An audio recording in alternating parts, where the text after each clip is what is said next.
Hello, are we live? Are we live on MonarchsFactory .youtube. Whatever my web address is for YouTube? I see people in the chat. Do the people in the chat see me? I certainly hope so. We're live! Woo! Hello, humans! My name is Dale Kingsmill, and we here at MonarchsFactory have just reached 100,000 subscribers. I mean, what do we do with that? What do we do with that? Oh, I've got the chat box underneath my thing. Let me fix that for you. There you go. You're all nice and bright now. You're all nice and shiny and bright. Oh, wonderful. Look, I'll get my glasses on so I can properly read what you're all saying. Look at you all! Oh, this is so exciting. It's been a little while since we've done a live stream on YouTube, and let me tell you, I've been practicing.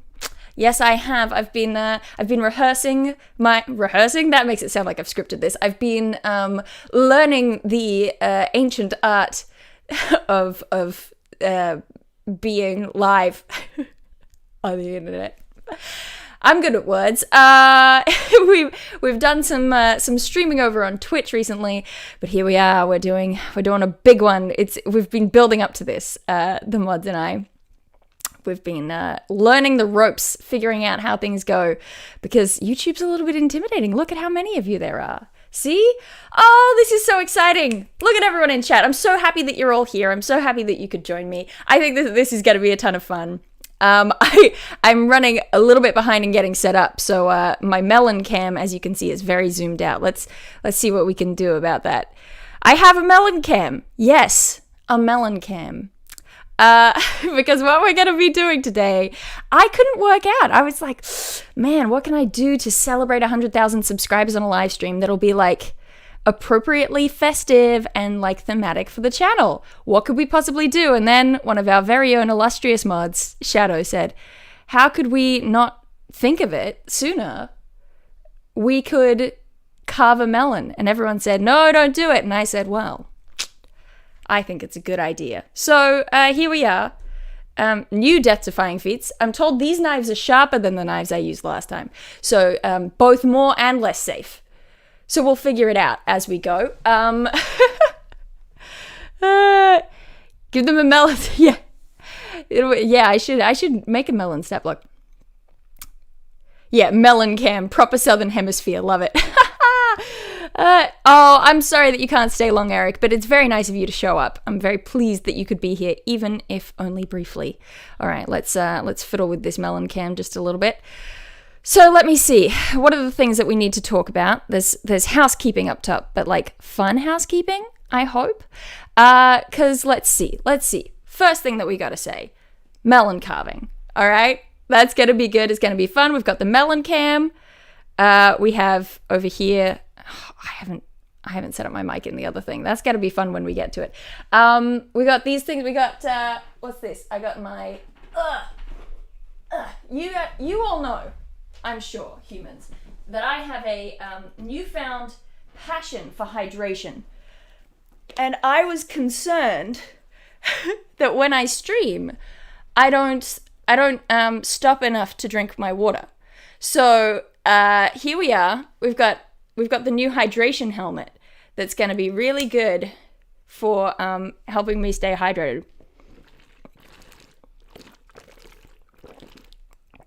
Tastes like plastic. Oh no! Ah! Ah! Oh no! Ah! Stop! Shh, shh, shh. Shh, it's okay. Shh. Yeah, drink up. Well, we're off to a great start. I don't know if you can see. Woo! We got things are going. Ah! Ah! It's still happening. How? It's so closed. It's so closed. Shh, shh, shh, shh, shh, shh.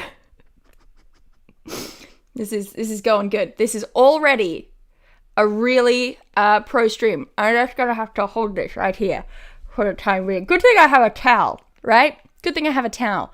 I can hold this like a Sherlock Holmes pipe and just chew on it every now and then. Yeah, Dale discovered siphons. I think Dale discovered gravity. Is really what just happened. Stay. You stay. Hey, you come back here. I don't trust you. Oh yeah, we still got some escaping. That's as tight as I can get it, but it is what it is. Just more incentive to drink the bottles of water faster, right? I think that this is honestly a kind of a win for us. So here we go. Hydration. Everyone be ready to be super hydrated. Dale discovered fluid mechanics. Yeah, I'm like a Pokemon learning new moves right now. I'm suddenly just gonna move my phone out of the firing line. Don't mind me. Oh my goodness. So that's step number 1. Now step number 2. What we're gonna do today, I have a couple little announcements that are I think are very exciting. There's stuff that I've been working on in the background, ready for the 100,000. So one of those things is that we have. We got a super chat. I see where it is. It's from Nick Jeffrey, and it says, "Hello Dale, happy Wednesday UK time. Just wanted to say how much I love your content and to ask if you know of anyone with a spare kidney or two." I wish I did know of anyone with a spare kidney. I mean, I've got, you know what? I've got 2 kidneys, and one of them has not been very kind to me. So honestly, if you want my left kidney, it's pretty rubbish, but you can have it. When I was having all my kidney stone troubles, my doctors wouldn't let me sell my kidney on the black market, and I think that that's very cruel of them.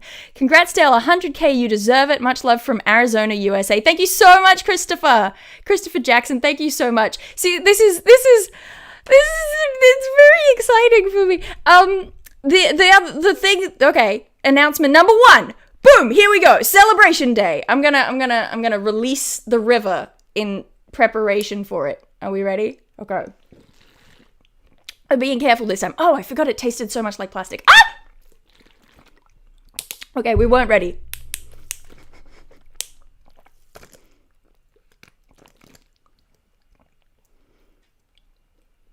How do people use these at parties?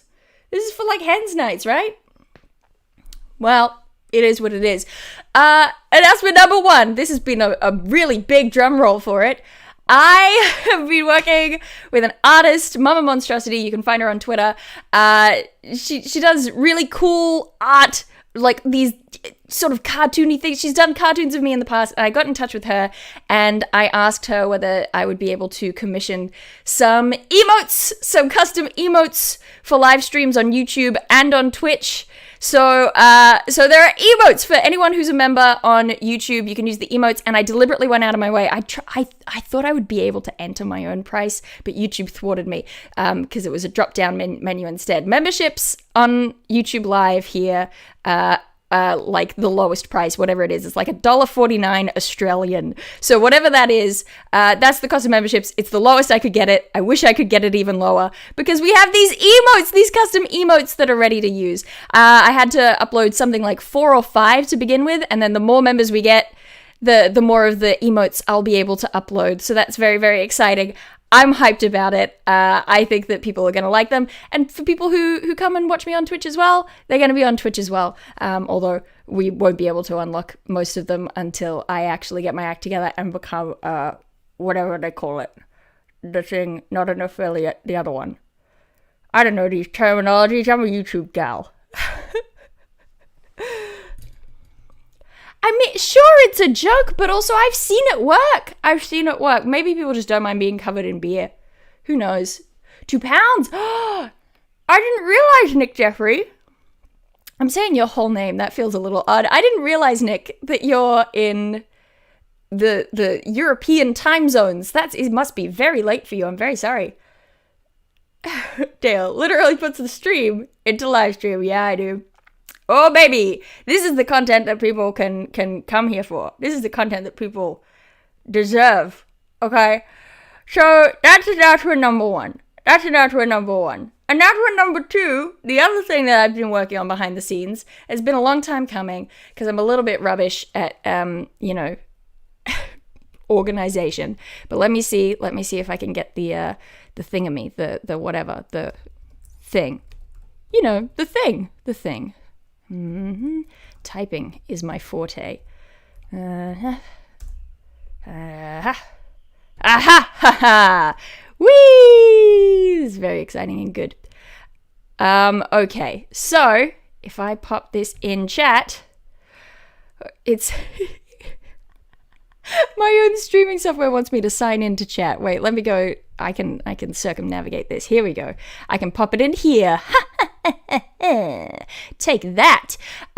So the other thing is that we at MonarchsFactory, this is something people have been asking for a very long time. Yeah, I know, Helmet. I know, Helmet. I know. Let me just put my helmet on the towel for a minute so that it stops soaking my leg quite so thoroughly. Okay.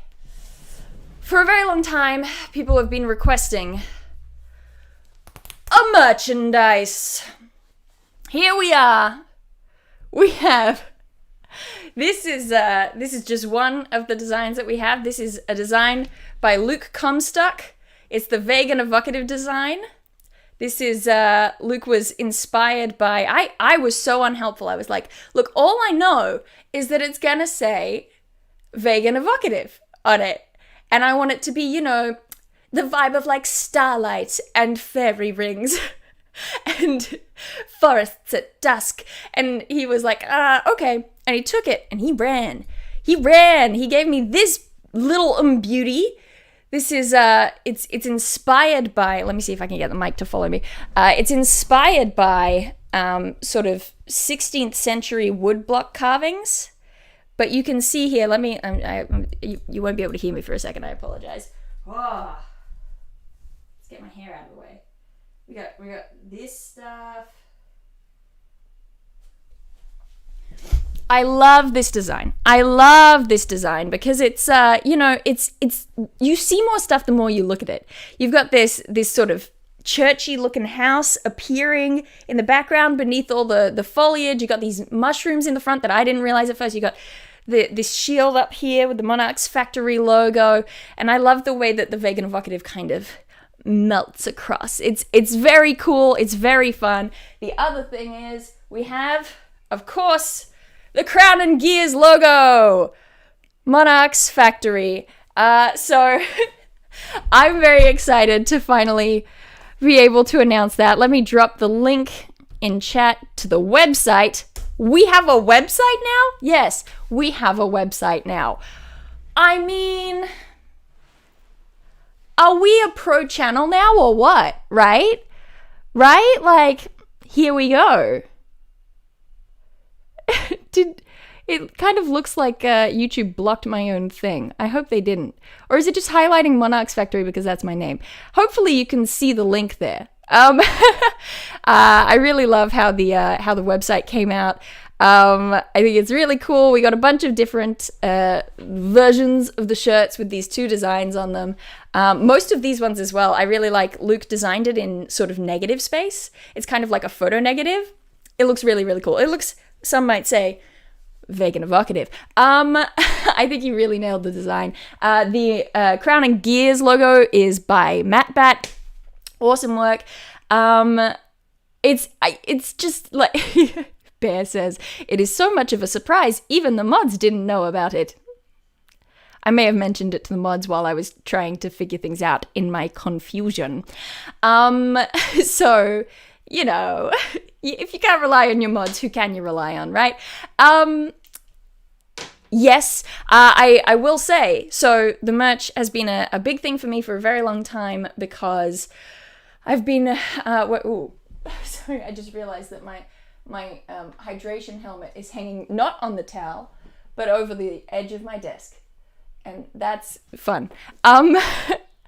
The company, so I'm printing these shirts through. I wanted to find kind of the best of both worlds with regards to making sure that the company I used was ethical, because I really, that's one of my biggest like sticking points is I really unethical labor really it makes me very mad. So I was trying to find a company, but often when you work with ethical companies, it skyrockets the price.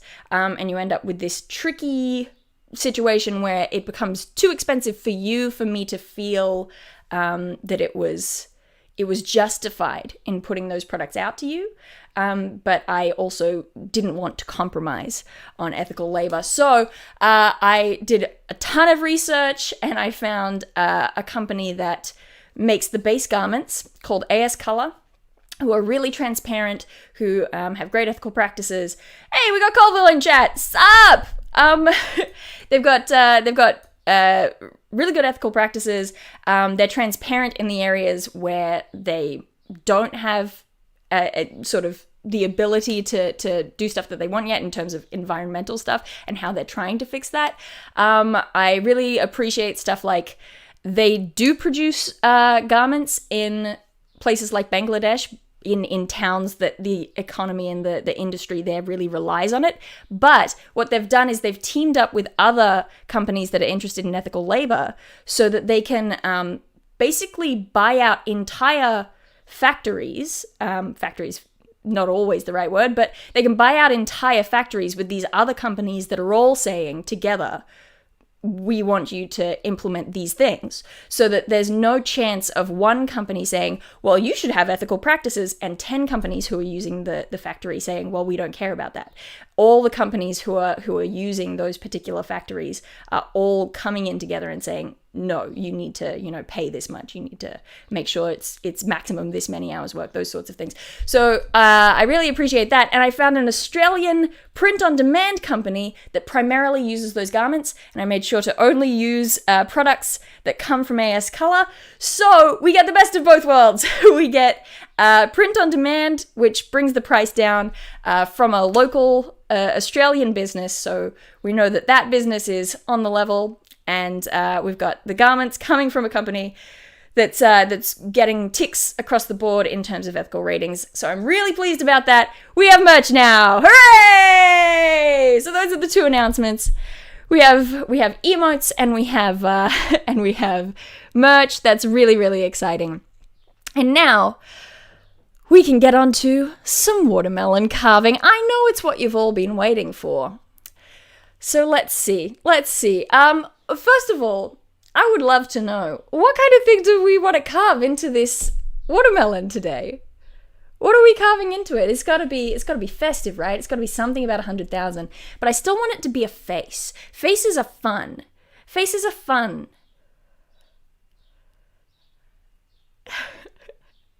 In time for the holiday season, no less, says Ben.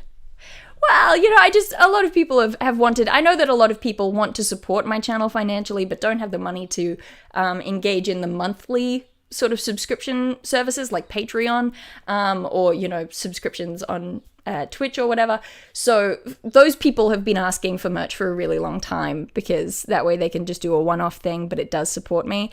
And so I hope that this is useful for those people. That's sort of the main concern. Luis says, glad you were able to get the balance of price and ethics. Thank you so much. Nick says, t-shirts now ordered. Why aren't they here already? Oh, that's the other thing that I should say. The women's shirts, I don't know about the men's cut shirts, and the hoodies, I think by reputation are fine. The women's shirts run a little bit large. So like, for example, this, I'm typically a medium, sort of the middle or low end of medium sizes, and this shirt is a small, and it's sort of a larger medium on me. So do follow the guidelines that they give you there, even if they sound wild, because the shirts might run large, but also the men's shirts might not. So but it's a good thing that the company gives you sizing guidelines. So let me choose my knife. We have two knives. Yeah. I just, if I hold these up here, is that, you can see here, we've got a serrated blade. I just thought that might be, this is the kind that we used last time to cut off the head of the watermelon. But, you know, I kind of thought this serrated thing looked fun. That kind of, you know, like just to chop off the top of the melon. Top of the melon to you. Top of the melon. Did I just see Icky Foo in chat? Hey, Gordon. Hey. All right. So we've got 335 people currently ready to watch me risk my life. I'm not going to risk my life. I'm going to be very careful, and we're going to do this, and it's going to be great. Okay? I didn't hurt myself last time. Why would I hurt myself this time? Make a two-faced face one with the serrated one with the normal knife. Wait. I have other knives for the carving. I did not get a carving kit, but, you know, we'll worry about that. We'll cross that bridge when we come to it. Because I don't know how we're going to deal with it right now. I don't actually have do I need a cutting board? I mean, no, I don't think I do. Everything's fine. Don't even worry about it. I said don't worry about it. A leprechaun's fun. Famous last words. These don't feel like the tools for carving melons. I don't think they're the tools for carving much, except maybe a Sunday roast. Did you get a large spoon? Well, I got something. And a ladle. You know, there's many bridges. The first bridge, many bridges to cross. See, I changed it from rivers to bridges. Goblin. We could do a goblin. Goblin could be fun. We could do Phantom Dennis. That could be fun. Oh, I've got a knock on my door. Oh, my mother heard me saying that I didn't have a chopping board and that it would be fine. And then she brought me chopping boards. Something makes me think that she might be watching the stream. Which, I mean, is it's good. It's security. It means that if I do chop off a finger, she'll be ready. We'll be ready to go. Let me get this. All right. Ooh, a wooden one. There's spoons too. My hydration helmet. I'm such a failure. Okay, all right. Here we go. We could do Phantom Dennis. I don't really know what Phantom Dennis looks like. Ah, heavy. Okay.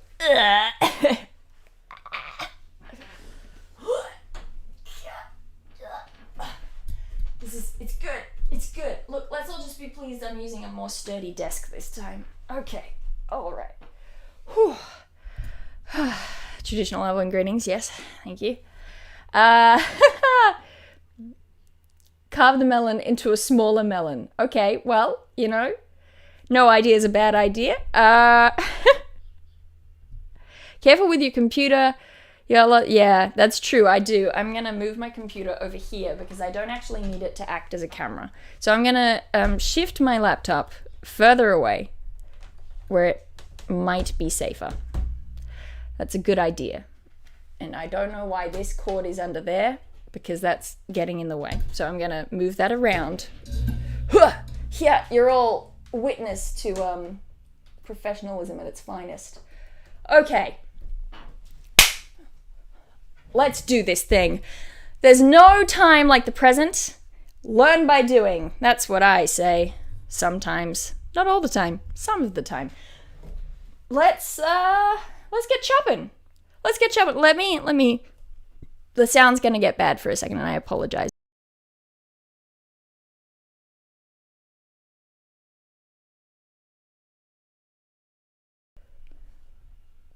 Okay, is that... Yes, okay, we have sound. We're fine. So this is Melon Cam. Welcome to Melon Cam, everybody. I thought that this might be handy. And last night pulled a little bit of a mad scientist. What if I just chop it? Just like, you know, just like chop off the top. I think I'm gonna do that. And you know what? None of you can actually stop me because you're on the internet. So I mean, I don't think I could do Frank. Like, it's a fine idea to do Frank from Donnie Darko, but I don't think I'm capable of that. Giant eye, big toothy mouth, attach grapes with sticks. Voila, beholder. That's a very good idea. We could do a beholder. Do we want to do a beholder? Let's do a beholder. Let's do that. Okay. And I'm going to just chop this off like the top of Frankenstein's head. Okay? We're going to do it.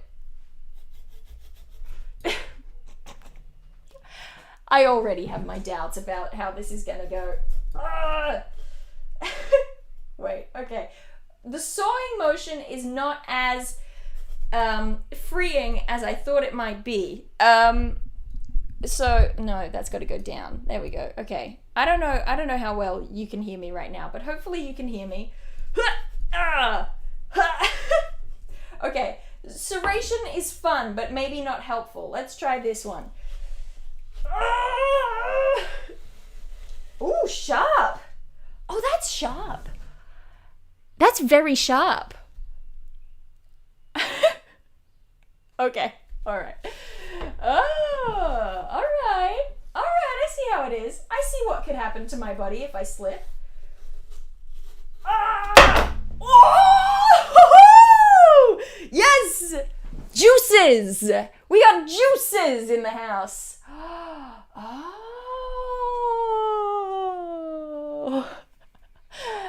Melon sacrifice. You're exactly right. Oh my gosh. Can I... Melon cam, come here for a minute and don't hurt me.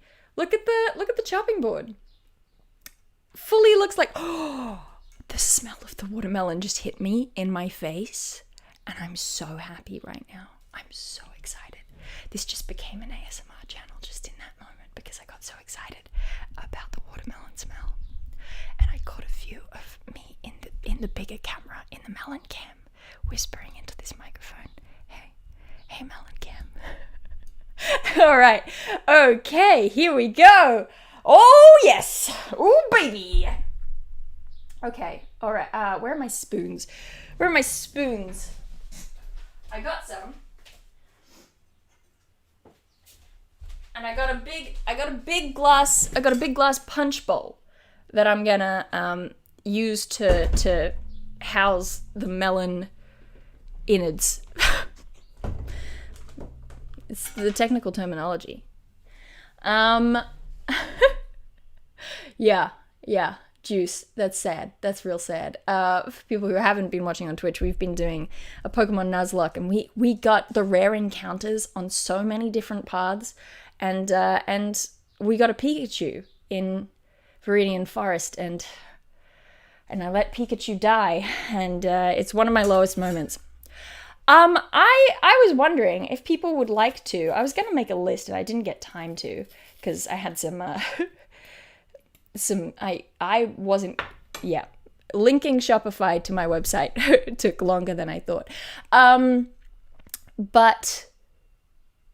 I wondered whether people might be interested in watching some of my sort of landmark videos across the time as like a, you know, reminiscing, like a nostalgic trip through my YouTube channel. Like we could go back and we could watch the first ever video and things like that. Maybe take some requests. Look at some of the videos of times past. Would people be interested in that? I don't know. Okay. Let me see. I gotta input window capture. Yes, I know what I'm doing. I totally do. This is me on the other end, fiddling with things in a screen that you can't see. Okay, and what if I do this? Okay, MonarchsFactory, that's my YouTube channel in case you didn't know. We at MonarchsFactory have 100,000 subscribers. It's pretty exciting stuff. Okay. Date added. Oldest! Alright. Now I gotta actually add my microphone and my camera to this screen. This is good. How long ago was the Geek and Sundry days? I was trying to figure this out the other night when I actually hit the 100. I was trying to figure out how long I have been uploading to YouTube regularly. And I'm pretty sure that I have been regularly uploading to YouTube for about 8 years. So it's a really long time. It's a really long time because I let me see, the first video I did that went up on Geek and Sundry was it went up on the 13th of August because that's my birthday, so it was very easy to remember.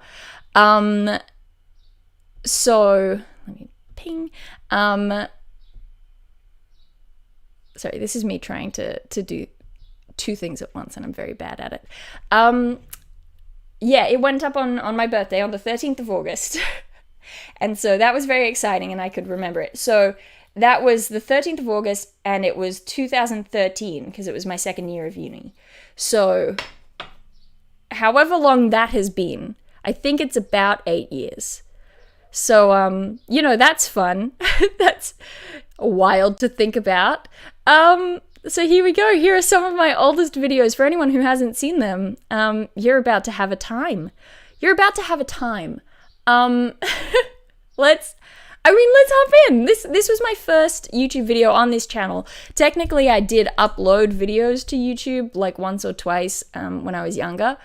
I did the applications for the Evil League of Evil when Dr. Horrible's sing-along blog was a thing on another channel, and I had a couple of, I don't know, ridiculous, you know, when you're a kid and you have access to a video camera and you just record stuff. So I have a couple of those. Oh, it's a look. I have talked about before, I've mentioned before that my early YouTube videos were filmed like up against a bookshelf, sitting on the floor with my legs out, under a dining table chair with a stack of books on it, with a point and shoot camera on top, and a lamp on my windowsill, sort of with the shade inverted, and a t-shirt over it. That was my lighting kit. So that's what's giving you this really just phenomenal look here. This in the background was my HSC study schedule. This is, yeah, it's good. But you see some things here still, wait, I'm gonna have to turn on the desktop audio. Some things are still in the background. Those Shakespeare books, those are still in my background now on the new bookshelf. So that's, you know, that's fun, that's nice. All right, let's see. I gotta make sure the desktop audio is on. Excuse me, desktop audio. Okay, we should be good. I think we should be good. Okay, you ready? Hi, I'm Dale Kingsmill. There's this picture that you might have seen. It's because I have my laptop muted. Come on, Dale. Get it together. I was like, why can't I hear the sound? Well. Hi, I'm Dale Kingsmill. There's this picture that you might have seen. It's everywhere. There's this guy, and he's pushing a boulder up a hill. It's all over the place. There's this video game, Rock of Ages. It came out a few years ago. That game was pretty much based around this guy. There's that one Avicii film clip where he let us know that he sometimes gets a good feeling. This dude is everywhere. The guy's name is actually Sisyphus, and his story sort of starts with a huge herd of cows in the middle of Corinth somewhere. His next door neighbor was this bloke named Autolycus. He was Bruce Campbell's character in Xena and Hercules. He was this world-class thief. And part of the reason he was so good at it was because Hermes had given him this superpower. Superpower might be a strong word. Basically, he could change what cows looked like. Sisyphus was a smart guy. He worked out that his herd kept getting thinner, while Autolycus's herd kept getting bigger and bigger and bigger. He decided that he was going to carve into the hooves of each of his cows. I was stolen by Autolycus the thief. So the next day, after Autolycus had taken all of the cows, the hoof prints told everyone who they had been stolen by. Years and years and years and years and years later, Sisyphus, he's basically running the place. One day, he's just chilling when Zeus turns up and just sort of goes, "Hey, I'm hiding from someone, don't tell anyone that I'm here," and promptly turns himself into a giant rock. Yeah, then this river god turns up named Sisyphus, and he asks where Zeus is. What happened was basically like any time any bandit has come up to me in Skyrim. They say, "Here's a thing, don't tell anyone." Another guy turns up and says, "Hey, I'll give you a thing if you tell me where they are." You just take everything. You take everything and you screw everyone else over. Maybe just the thieves do that. After some bargaining for a sweet freshwater spring, Sisyphus just tells him where Zeus is. And Asipus more or less goes and beats Zeus up. Serves him right. Zeus kidnapped his daughter. What the what, man? Not cool. Not cool. Doing this obviously put Sisyphus on Zeus's bad side, and so Zeus immediately went home and demanded that he take Sisyphus down to the underworld. So Hades turns up, knocks on the door, and tries to put these handcuffs, these unbreakable handcuffs, onto Sisyphus, who tricks him into putting the handcuffs on himself. Hades... It's not a good idea. Hades puts the handcuffs on himself. He's just kind of stuck there, hanging out in Sisyphus' kitchen, watching him eat cereal and stuff for weeks. No one would have noticed either if Ares hadn't gotten annoyed that no one was dying in any of his wars. He turns up looking for Hades. Hades asks him for help. So Ares grabs them both, takes them both down to the underworld after busting Hades out. But before they go, Sisyphus puts into action his second contingency plan. Tells his wife not to bury him. So his wife is kind of left just hanging out with a corpse for a weekend. Thanks, Sisyphus, that's really nice of you. So when he gets down there, he heads straight for Persephone, because she's the only person in the world who doesn't hate him by now, and says, hey, look, I wasn't buried properly. I shouldn't have made it this far. Shouldn't have even gotten over the river Styx. So he makes a deal with her to let him go back up to the mortal world, just for a little while, so that he can get his body buried and haunt a couple of people who didn't do it right, and as soon as he gets up there, he runs. He just legs it. So the gods send out Hermes to collect him and bring him back again. At which point, he's put into Tartarus. Tartarus is the place where they put everyone they hate the most. It's where they keep the Titans. You know, in the Hercules movie, that little, like, lightning cage in the ocean? Yeah, that was Tartarus. So they put him in Tartarus and give him one of the biggest punishments they've ever given. They give him a big rock, the exact same size and shape as the one that Zeus turned himself into. Aha! Revenge, and tell him that he needs to roll it over the top of this hill. They've designed it so that it's an impossible task, and he will be rolling the boulder up the hill for eternity. That's supposed to be the end of the story. I'm pretty sure that given enough time, Sisyphus would have escaped again. Let's face it, he did it twice. So that's the story of Sisyphus. There you go. If you would like any particular Greek myths explained, then go ahead and feel free to leave a suggestion. You know how the internet works. If you like the thing, click the things that say that you like it. Alright, so my name is Dale. I'm in my second year of university. I'm studying theatre and English literatures. I come from a place I'm so called tiny! Wollongong on the south coast of Australia. I'm which so is actually on the tiny! east coast of Australia. Wollongong is probably most famous for being the hometown of one of two canon Australian most Quidditch famous in teams, the geek Wollongong circles. Warriors. My ultimate goal would be to start making my own web series, because I think the internet offers an amazing platform for creation without the same kind of limitations you get in other mediums. But I think I'd like to understand more about how creating videos for the internet works first. And I think a fantastic way to get into that would be through vlogging. I just knocked every single thing behind me over. Oh! Oh! I forgot that I said that! I forgot that I said that I wanted to do a web series, and look! Wolfgang! My heart is so full! Oh my goodness! Oh! Yeah, Tiny Teeny Dale did it! Oh! That's really nice! I completely forgot that I said that! Oh, that's so nice! That makes me really happy! Oh! I set a goal and I achieved it. It took a long time, but I got there, and that's what's important. You know, that's what's important. You know, here's the thing. I spend so much of my time doing what I think is the healthy thing and not focusing on the numbers side of YouTube, right? Like if you go into this and it becomes your job, focusing on the numbers is just soul killing. Like it gets very not fun. But like just for a moment to indulge the celebration, did that kid ever think that she would hit 100,000 subscribers?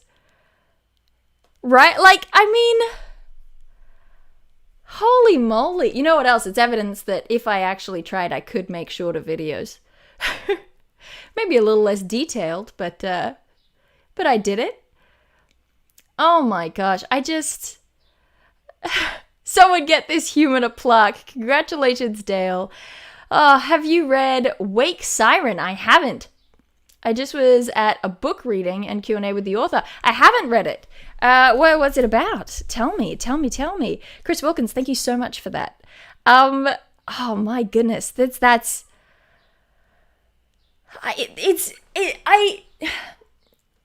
the funny thing about the merch, right, is that I once said to myself, sort of, I don't know, probably like, I want to say 2 years into making YouTube videos, I said to myself, if I ever reach 20,000 subscribers, maybe I'll do merch. And that was like an exciting goal for me. And then we got past 20,000 and I didn't do it. And we got past 50,000 and I didn't do it. And now we're here. You know, it's that same thing. It's like it took a while, but when you do it in a way that you're happy with and that you feel proud of. Right? I feel so happy for young Dale as well. That's so nice. That's really nice. I'm glad that we did that. We'll have to think of some other videos to watch along the way. Probably like my first D&D video, something like that. I just came in. Why is there a melon cam? Well, because we're carving a melon today. Oh my goodness. Here's the thing. My prevailing memory of the last time that I carved a melon for this channel was how hard it was getting all of the melon. Look how good that looks. Getting all of that out of the melon skin, for lack of a better word. So, to that end, I have brought with me a bay mixer. And we're going to try something that I remember at the time my little cousin suggesting. Little is a strong word. They're adults. But at the time they were like, why didn't you just like get a mixer and blend it? Good idea. Let's see if it works, huh? Let's see if it actually works. Eat the whole melon. All right, here we go. We're going to ladle. We're going to hit not webcam, melon cam. Here we go. Let's try this. Okay. Fingers crossed. I mean, my PowerPoint's quite far away, so that's not like ideal. I'm gonna take out these earbuds because I don't need them right now. Here we go. That's gonna make a mess. I think you're right, but you know what? We've already got the the remains of the hydration helmet. Okay, wait. I need to like throw a t-shirt over my computer just so that it's at least a little bit protected. Okay, here we go. We're gonna just drape this here. There we go. See? Perfectly safe. This is we do things right here on MonarchsFactory. What could possibly go wrong? I'm gonna put my hair back. This feels like we've just crossed into the threshold of cooking. Okay, here we go. I should have brought goggles. I should have gotten goggles for this. I'll just use my glasses. That counts. Okay. All right. Let's try the low setting. What if, okay. I know that this seems like I'm chickening out, but I'm not chickening out. What I'm doing is I'm going to dig out a little bit. I'm going to dig out a little bit so that at least the first yeah. So at least the first little bits have kind of a barrier. So let's do that first. It's not cowardice. It is not cowardice. Nick says, I was originally brought here by algorithms because of your D&D content, but your history/mythology stuff is fascinating in a way that school wasn't. Thank you so much. I mean, I think part of it is that I'm not even necessarily trying to teach people. It's always been weird to me sort of being included in with educational YouTubers because I feel like they're actually like teaching you stuff and you're learning things. Whereas I am kind of just, everything's fine. I'm kind of just like talking. I'm just like pointing out how silly these stories can be. in like a fun way, not in a I don't mean, oh, these stories are stupid and we should make fun of them, but in a way where it like hopefully demystifies to an degree. It's like you know, there's this reputation with classical mythology that it's like, oh yes, it's very serious and good. It's literature. And then you read it and you're like, okay, really? Because this is silly. Okay. Things are gonna get weird. I should probably get an apron, but I won't. So,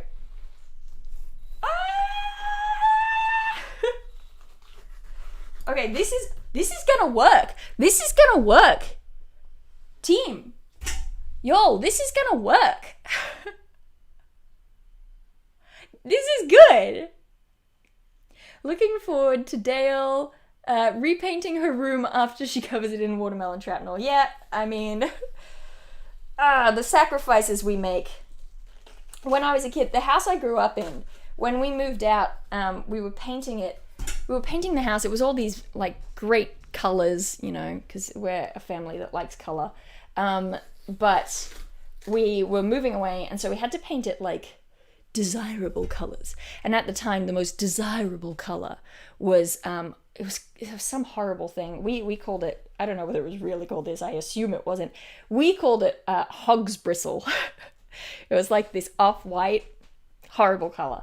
But when it came to painting my old bedroom, there was just this one part of the wall that needed layer after layer after layer. Because when I was a kid, I had this like silly putty, and on like a 40-degree day, I pulled out the silly putty and decided to play with it, and it just like, it was in one of those toilet-shaped containers, and I, you know, reached in and it just splattered across the wall in this hot pink melted, it was everywhere. And you know, it was fine. Like, it wasn't, I guess it didn't look like blood splatter or anything. There wasn't that much of it, but it was, you know, it stained quite dramatically. So then years and years later, when there's an Australian renovation competition reality show called House Rules, and the house I grew up in happened to be on House Rules, and because we'd sold it to like a, you know, sort of halfway house for homeless teens, and they were redoing a charity house at the end of the thing, sort of as the penultimate renovation is always for charity. So they went in, they were doing this house, and in this one room they're like, I don't know why, but this section of wall just isn't, you know, it's not that, it's got this weird shadow here that we can't paint over. And I'm just sitting there going, is that the silly putty wall? Is that the silly putty wall? Anyway, so that's fun. Okay, I just want a little barrier coming up around the bay mixer when I start to use it, right? Yeah, hog's bristle. Hog's bristle. It's one of those things where it's like, this could be a joke, or it could really be the name. Could really be the name of this. Whereas we like to paint things colors like Cave Lake. Ooh, Cave Lake. I don't remember what the names of these colors are, but I chose them because I thought that it was like carnival colors. Got purple and red and blue and yellow.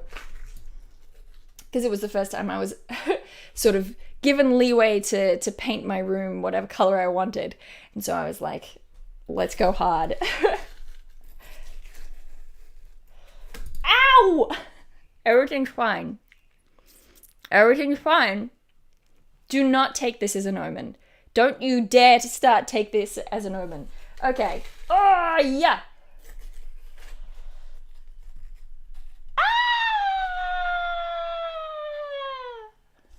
Okay, we're good. We're fine. I gotta get this spoon out of here because it's gonna be drowned. All right. We're bay mixing it up. Whew. It is the prophecy. It's not the prophecy. Don't say that. It's not the prophecy. Okay. Here we go. Here we go. Closer to the cord. Okay. Let's. Okay. Fingers crossed. Wish me luck. Ah! Okay.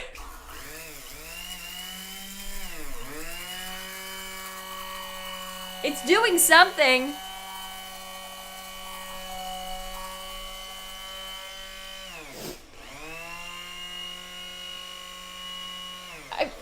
Not much, though. Okay. Ah! Okay. We're getting juice, but I don't seem to be moving very far. If I wiggle it? What if I wiggle it? Yeah, this is content right here. Ah! What's the opposite of ASMR? That's what we've just invented here today. We're pioneers. We're entrepreneurs. Okay. Look, it's not working.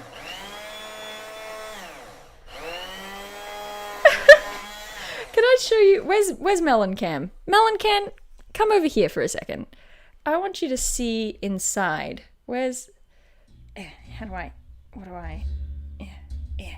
This is hard. There's like a whole tripod on this thing.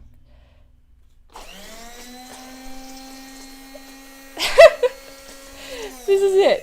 Just a bunch of bubbly watermelon juice. That's where we're at right now. Okay. You know, it's working. It's working fine. Wiggle it for content. We're doing ASMR.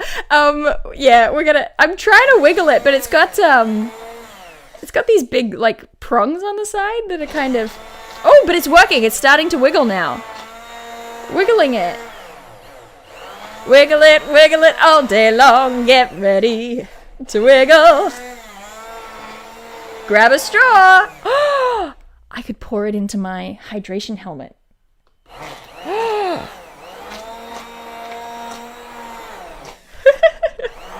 It's kind of working. I can't believe it. This is much faster than me with a spoon. And you know what? It actually hasn't splattered out anywhere. I can't believe it, but it hasn't splattered anywhere.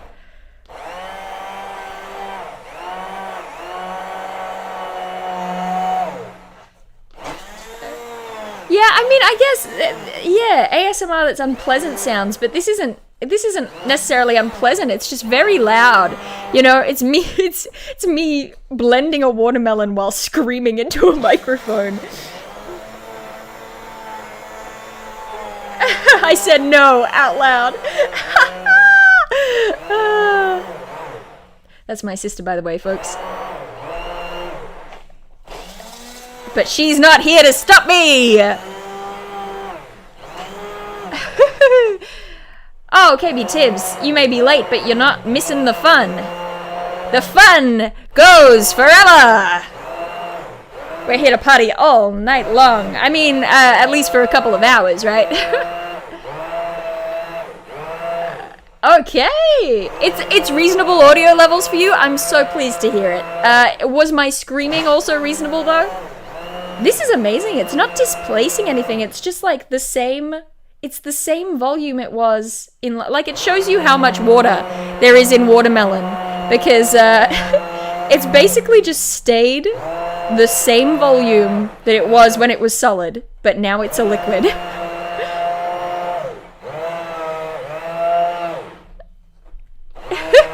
Yeah, I won't put it into the helmet because I haven't done enough testing with the helmet to understand how it works. And quite frankly, I need to wear these jeans tomorrow. So if I got watermelon juice all over them, that might be bad.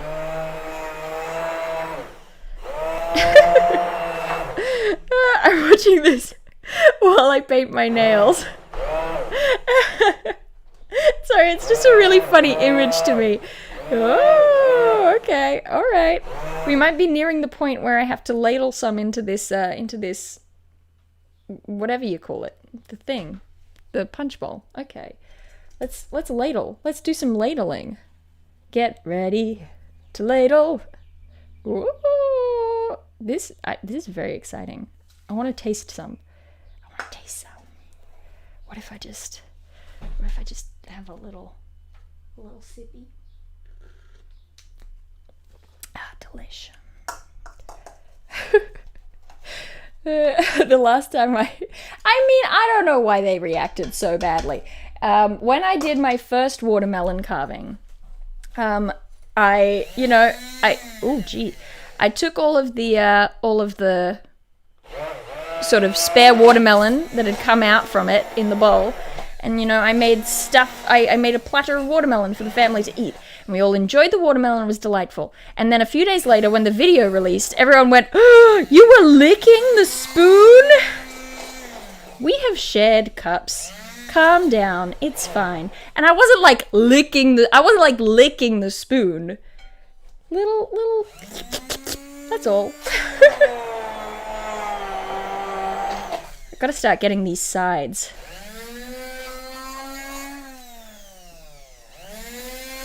Oh, now it's spraying. We got a live one.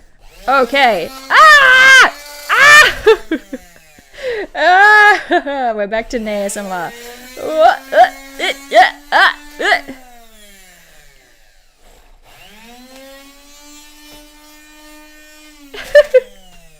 Okay. Everything's fine. The angles of this are I can turn the watermelon. Dale, you can spin the watermelon. I was like trying to... Okay.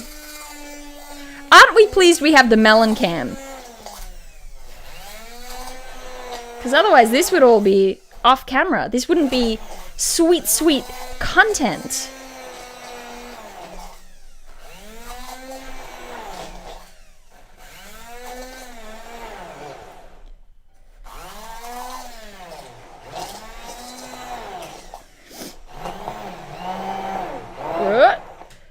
Okay, now there's definitely more fluid than there was before. So my thing about the volume staying the same does not necessarily hold true. Let me stick on another video while we... Oh, gee. Okay. Well, I'm going to hold this for a minute because it doesn't look like it's going to hold itself up, does it? All right. Okay. Huh. Huh. Okay. We're going to hit this one again. We're going to put on...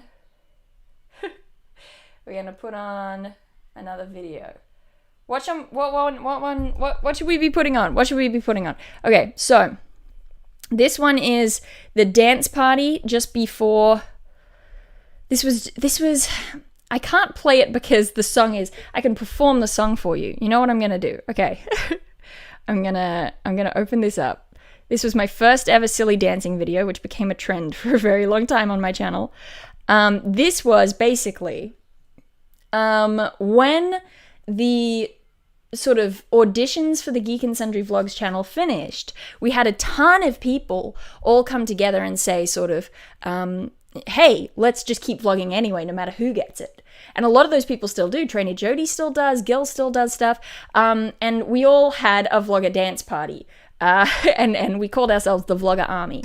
And this was, and the catchphrase was, go forth and screw up. So I can't play it with audio because I know for a fact that this video got flagged for copyright, and that's, fair. But I can perform it for you as much as I remember the song. So here we go. This is my rendition. I'm going to cover this back up again for a second. This is my rendition of Ulysses 31. Is that what it's called? All right. Here we go. Okay. All right. Ulysses, soaring through all the galaxies in search of Earth, flying into the night. Oh, I did it too soon. Ulysses, soaring in search of Earth, flying into the night. Ulysses, no one else can do the things you do. Ulysses. Da-da-ba-da-da-da. Evil forces bring it through the desert to all. I don't remember the words. Something about a robot. He has a robot sidekick, and I think his name is like Nono. Something like that. That's the lyrics. So it's a magnificent silly dance. That was the earliest one that I did. It was the theme song for a cartoon. Oh, there's the robot. There's the robot. Friend of Ulysses. Ulysses. Yeah. Now it's winding down. There it is. Quality content. You see the way that the camera fuzzes out there? That was the point and shoot camera that I was using at the time. Had this really rubbish autofocus. Autofocus and I have never been friends because I gesticulate too much and autofocus doesn't like it. So even on my most recent camera, the autofocus doesn't particularly like me. But back then it was really, really rough. And then, fool that I am, I went, and the minute that I got the gig with Geek and Sundry, let me swap back to Melon Cam for you. Yeah, Melon Cam. Woo, Melon Cam. The minute that I got the job with Geek and Sundry, and I knew that I would be getting money, I was like, okay, it's worth it to invest in a camera now, because I know that I'm going to get at least some money back. And so I went out and I bought the best camera that I could afford. My parents were kind enough to split the cost with me, and I paid it back.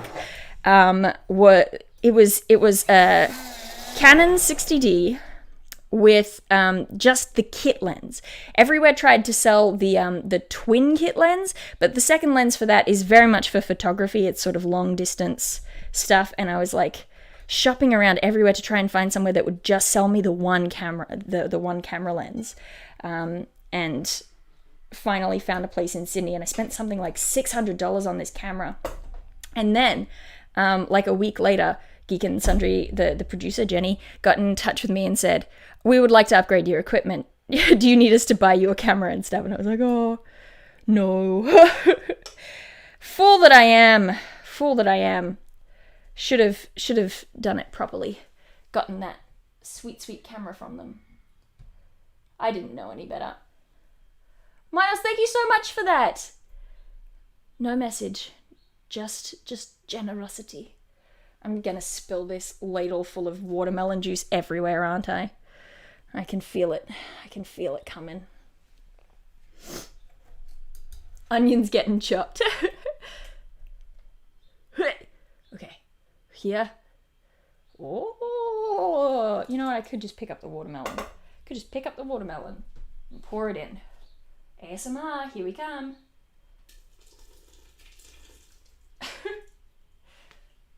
That was odd. Okay, we still got a bit of zhuzhing to do. Here today. Why carving a melon? So, for people who don't know, one of the kind of you know what? Let's jump ahead a little bit, shall we? Let's jump ahead to show why we're carving a melon today. So several to many years ago. Oh my gosh! I was just talking about choosing the paint colors for my room. That's what this video is, and I'm dancing at the beginning of it because I had just hit 500 subscribers. How wild is that? That's what this video is. Wait. I'm sorry. I'll show you the. Let me YouTube nostalgia. That's so bizarre. We were just talking about this. I can't hear it. You can hear it. So, I believe in you. Hello, and you humans. Also my memory. Lovely humans. Yesterday, my time. I don't know about what a time, throwback! And in this, I'm filming out in the living room because we were in the middle of renovating the house, and my poor family in the early days of me vlogging had to put up with me in the public spaces doing a bunch of ridiculous videos that I took a real long time to film. I still do take a long time to film, but I took like a real long time to film back in the day. Oh boy. Wonderful, wonderful beings. From now on, I plan to be uploading on Fridays, my time. So, I don't know. I don't really remember what I'm saying. I think I'm just talking about how I am choosing paint names. I need your opinion. My room is and this is what we were just talking about now. But anyway, we don't have to watch the rest of this video. I just thought that it was interesting that was me celebrating 500 subscribers. So that's fun. Find anything that I think would work. Maybe a different video. Just to jump ahead. Oh my goodness. This is a lot of stuff. Where's the jack-o'-melon? 7 years ago? That was 7 years ago? No. No, it wasn't. No way.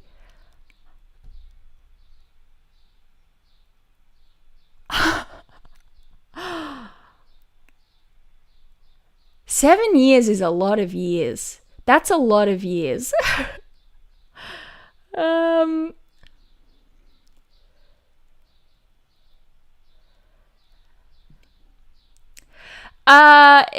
The answer, Rush Cover, is that yes, I can do that if I got better with cameras. I don't really know what I'm doing, so I try to keep it as simple as possible. I basically, and I don't like have a mark on the floor, and I put the camera away at the end of filming, so I move the camera and I move where I stand every time I film, so I have to reset my focus every time, which is why some of you have probably noticed that I am occasionally not perfectly crisp. But anyway, alright, 7 years ago, holy moly, this is the first jack-o'-melon video. This video has kind of gone down on my channel as being kind of iconic within the channel. I'm not saying that it's like, oh, it was a cultural reset or anything like that, but it's kind of a touchstone of early days MonarchsFactory, me doing Halloween stuff and trying to make a melon. So here you go. I look at people like Mia and Omar from Two Broke Geeks, and they're doing 13 days, 13 shorts inspiration filming, and it just made me really excited, and I want to understand and I want to get involved because they look like they're having fun. So I thought I would make myself a jack-o'-lantern because that is the thing that seems the most Halloween out of all the Halloween things. I went with the hot weather option, kind of, which was a watermelon. Oh my gosh! And can we appreciate how beautiful this watermelon is? My goodness, it's really, really heavenly. Mum was going to the shops yesterday and I asked whether she could buy me a melon. That was a really, really pretty watermelon. It was really even and good. Looking one. So thank you, Mum, for getting me the prettiest watermelon of all the watermelons. Alright, so how do you do this? I haven't actually looked up instructions, but I'm pretty sure I get the gist. Just like you cut off the top and you scoop out the inside and then you make a face. Right? I feel like it's gonna be fine. Extremely juicy and messy, but fine. Sit up there. Oh. I should not be using a knife. I should never be given control of a knife. How is this?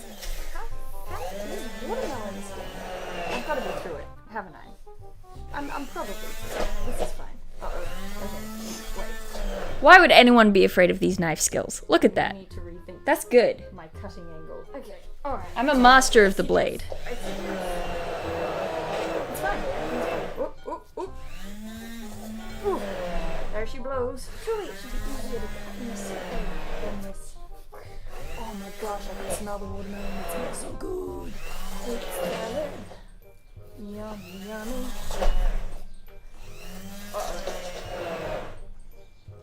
It's fine. It's just a little bit, the cut starts here and ends here, which is a little bit of a difference. If I just cut across, make a shortcut, and turn that into the back of the wall, it'll be fine, right? That's fine.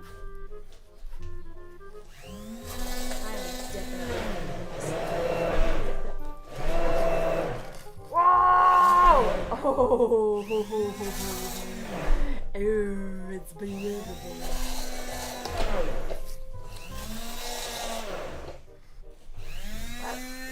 I definitely got the watermelon. I don't want to break off the stem because I reckon that's going to be a nice little feature. Okay. Okay, melon to the side, to the side. To the left, to the left. Ooh, cold watermelon on my legs. Okay. You know what's actually gonna be the scariest part of this? You know, I mean, like, I'm wielding a knife on a wobbly table and using a heavy, heavy watermelon, but the scariest thing is that you can't fix this with tape. It's like the one thing you can't fix with tape. What am I doing? Watermelon is all over my area.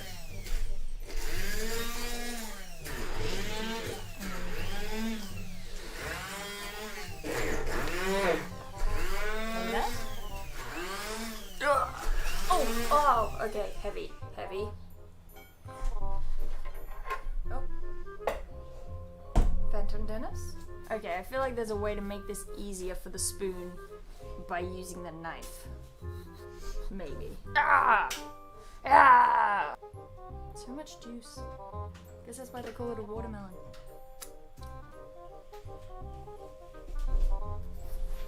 Get out of there. Come on. All of your innards are mine. All your innards belong to us. Whoop.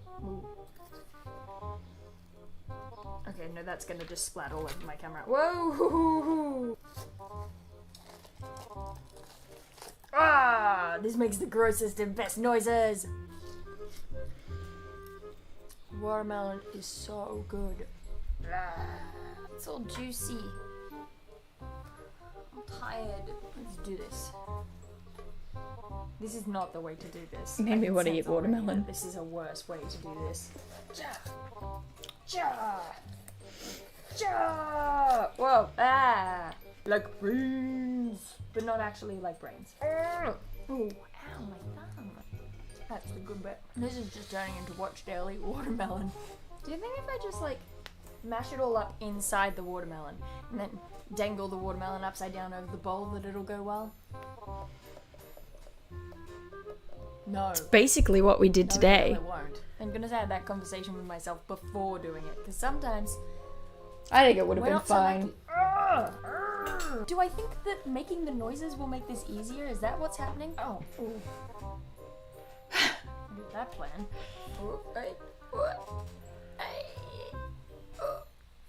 Okay. Ellie up. Ouch! Ouch! Watermelon. I hurt myself with the spoon, not the knife. Oh. Splash. This is not pretty. Look away. Drip, drip, drip. Drip, drip. My arm is tired. At this point, I do feel like I am just digging flesh out of a hole full of flesh. Excuse me? Dale. I feel like I'm digging flesh out of a hole full of flesh. Like, do I drink it? Ah. Damn it, I keep flicking things. Alright. This was the bit that my family really objected to, and I think that it's fine. I drank a little bit of the watermelon. What of it? I feel like I'm at like a really I don't need that anymore. Who needs it? Okay, Not okay. me. Which member of the Seven Against Thebes am I? Wow. Deep cut mythology nerd reference. Kind of gross because you just end up getting the seeds in your liquid. Watermelon, why do you betray me so? Is that starting to sting? So what do you reckon? Empty enough? Maybe not. We'll find out because I'm not doing it. Wiping out the juice. Wiping out the juice. Where's your hat?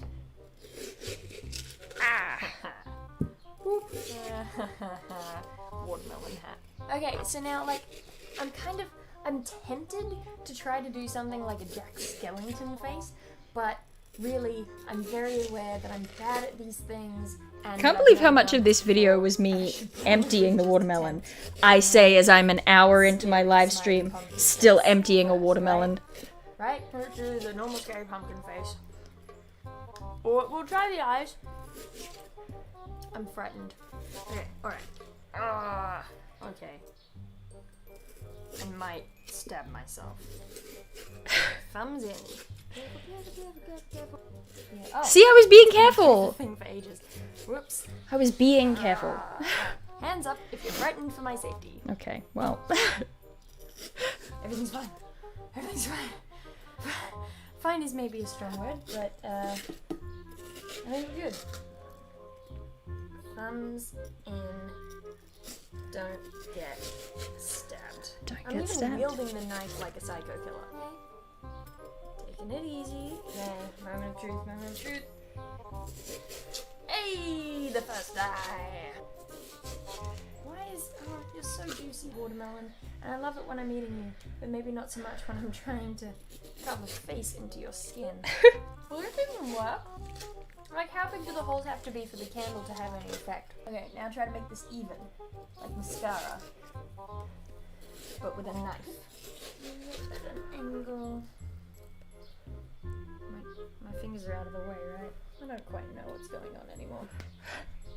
I mean, if I'm honest, I don't think I ever did.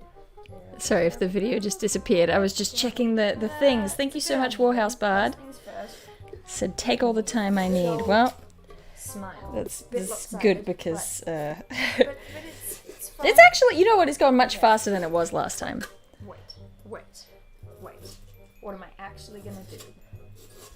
I think when I twirl the knife around like that, it shows skill. So close to your face, Dale. Wow! Oh, jumped out at me. That was scary. I ate a hair. That's the cat owner's curse. Thumbs out of the way, Dale. Thumbs out of the way. Maybe don't put the knife right next to your face. I really am not good with safety. Hey! Done! It's done. I may not be good with safety, but I am a master of spooky eyes right here. craft. Ooh, yeah. Wooing into the top of the watermelon won't trick them into thinking that it's the watermelon, Dale. Look at that. Look at that spooky face. This is spookiness if ever I did see it. Wait, that's not how this goes. That way. And now he has a hat! Oh, look at his little head! Oh my gosh! I shouldn't be thinking it's cute, should I? I could try and give him eyebrows. Maybe getting too big for my britches there. So there you have me making a jack-o'-lantern for the first time and fumbling about.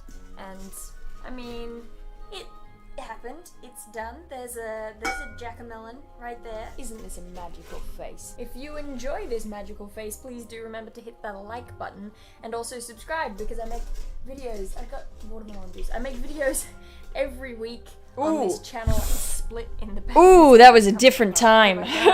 What have I done to him? Also, I'd be really excited if you would share this video on your social medium of choice. Facebook, Twitter, Tumblr, all of them. Wow, I used to be like a real YouTuber, huh? Some other time.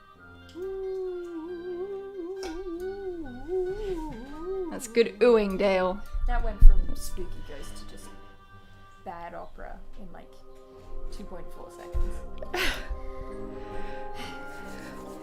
Oh, there's the old end card. There you go. That's fun. So yeah, for people who weren't there back in the day, we had a particularly good time with. There we go. Now I also saw in the mix there was another thing from a person. Where was it? Minos have to run the Wednesday night campaign. Catastrophically bad ideas. Excellent. So I will miss the rest, but we're also psyched for you. I hope that you're still in chat, but if you're not in chat, maybe you'll see it on the VOD. Thank you so much. I hope you have a good game. Thank you, Minos. Ever since then, basically, there's been a relationship between me and my community, which is basically that one Vine where the mum says, "What do you have?" And the kid goes, "A knife!" And the mum goes, "No!" That's basically us. You know? And that's fine. That's fine. If only Dale had Orion, the Master Blade, yeah. I think that would make all the difference. We're quite close to being able to carve this puppy. My hands are getting sticky. The giant sun hat. Yeah, the giant sun hat. 10,000 subs video next. That's probably a good idea. I can't believe how early that watermelon carving was. So let's see really quickly. So that's my first trip to the US. VidCon, Disney, Tiger Monkey, Becca. There's Neil somewhere in the mix. Yep, there's Neil. Let's see. We've got the TED videos began. We've got the Pokemon Nuzlocke that I did back in the day. We did. let's see.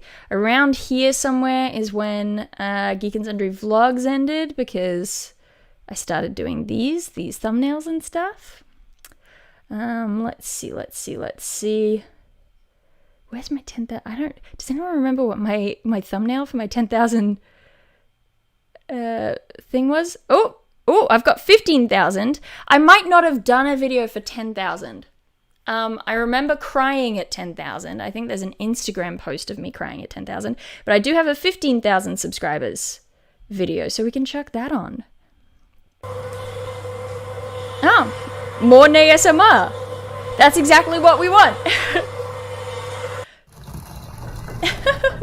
Hello humans, my name is Dale Kingsmill, and we have hit Leela Luna subscribers, 15,000 members of our Leela Lauderbar. community here, and I cannot be If you do need to go to bed, that's totally okay. The VOD's gonna be up on YouTube, but also if you want to hang out, stay up late. because we all know how great We're I having am fun. at baking and cooking and food-based crafty goodness. Alright, so let's have a look. I haven't planned this ahead, so maybe I should have done that.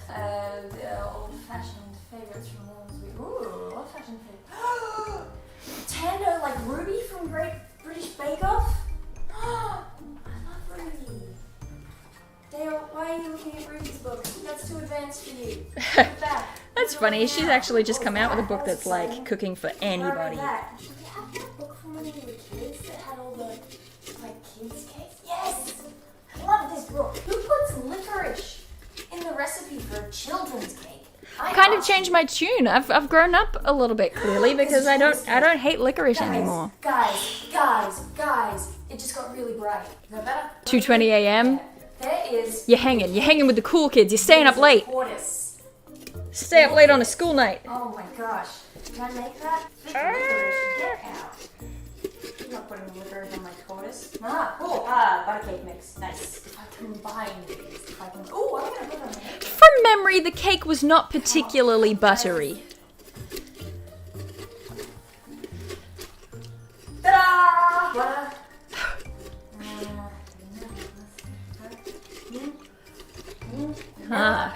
So I've always been like this, I see. Vanilla extract, but I've got lemon extract. This is kind of, I guess, the prototype for risky whisking. I'm sure it'll work. Risky whisking is just me making other people be as bad at cooking as I am by adding challenges to the mix. Am I cool now? Mixer. Very. I have no idea how it works. Oh no. Oh no. Yeah, you know you're a grown up when you like licorice. Yeah, exactly. Oh, I got it! Champion! I'm like a cooking prodigy. Alright. Yeah, I am a cooking prodigy. I haven't greased a pan, but I'll do that later. This is like the most accurate way of doing this ever. Ooh! That's high up on the bowl. That's enough. That'll be enough butter. I'm a firm believer in the idea that cooking, like recipes, should be approximate amounts. That'll be tasty. And maybe that's why I've never been great at baking. I'm not doing this wrong, right? Ooh. I just did have a thought. You probably use more vanilla extract in a thing than you would orange, right? So let's just pour a little bit of that back. Why am I? What? I don't have. Did the recipe not tell me how much to use, or am I just ignoring it? Works. What am I doing? Hi, sorry about this. Caster sugar. Is there a significant difference between using caster sugar and normal sugar? And if so, is there a replacement? On the right hand side. There's an empty caster sugar bottle. Who reads recipes? Exactly. Alright, so that's fine. I mean, if anything's going to be the problem with the cake at this point, it's going to be the orange extract I put in instead of vanilla essence. So I mean, bye, love you, thank you. Oh, I replaced. What level am I meant to do? Oh no. Will that just handle itself? I don't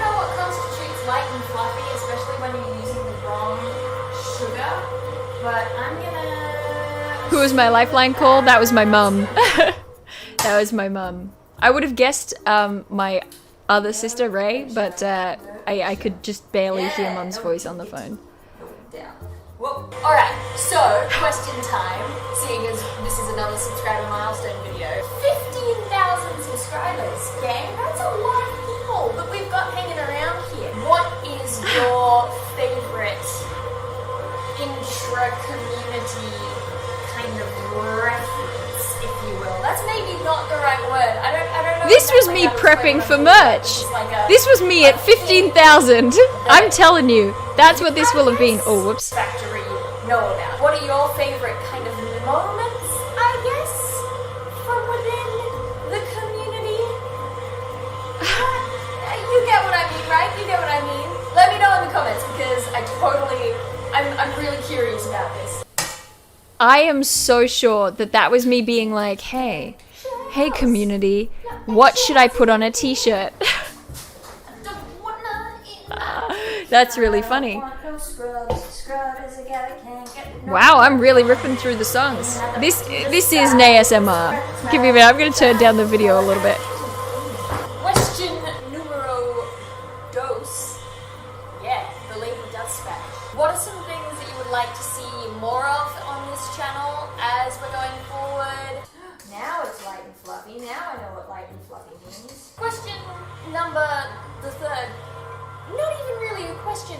Every now and then, some of you will hit me up on Twitter or somewhere and say, what are we meant to be called as a community? What do you call us? And there are some suggestions that come forward, but I mean, I don't have like a name for you. I don't want to be someone who names my audience. If you're going to name yourselves, you can name yourselves, but I don't want to force that kind of thing. I call you humans, and that's what I intend to continue calling you, because you're all humans. Well, me and Zach Gary. Zach Gary.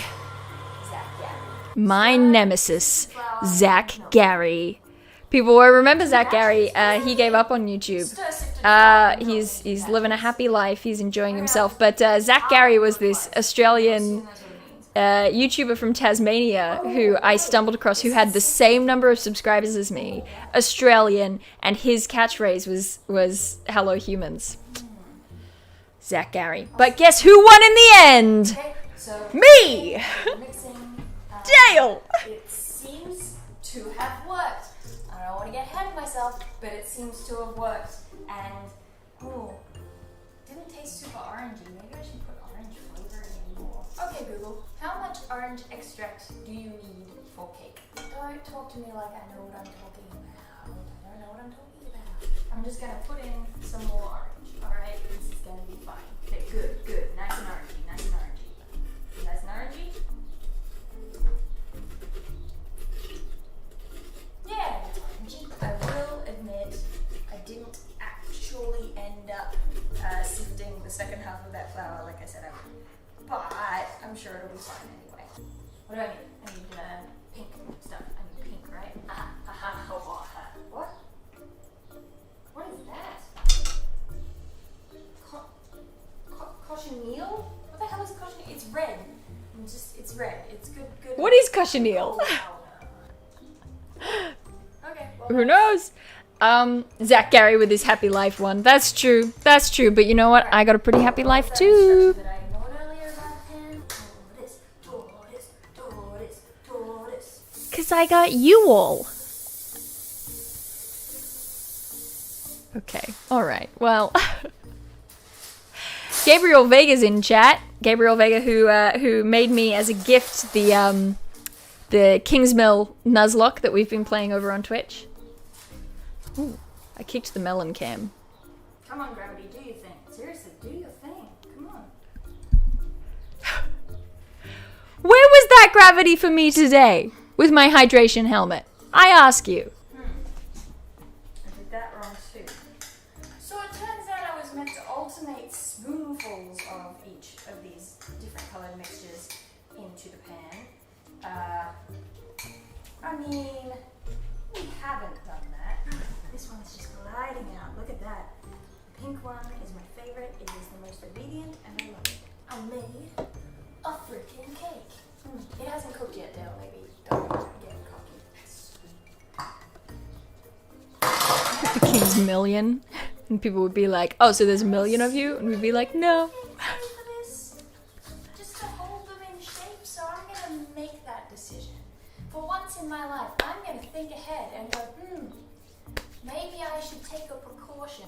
For once in my life, I have someone who needs me. I don't know enough of that song to keep going. I'll be back in an hour to check on the cake. Hey. Check it out. The cake came out of the oven and it looks like an actual cake. Not gonna lie, super duper proud of that. Giving it little cupcake feet for my tortoise. Oh, except maybe I should remove the little feet before I actually ice the cake. I made it green and then it was really bright green, so I added some I just had a great powder idea. to make it both chocolate flavored and not really bright. And now it's kind of, I mean, it's a tortoisey green at least.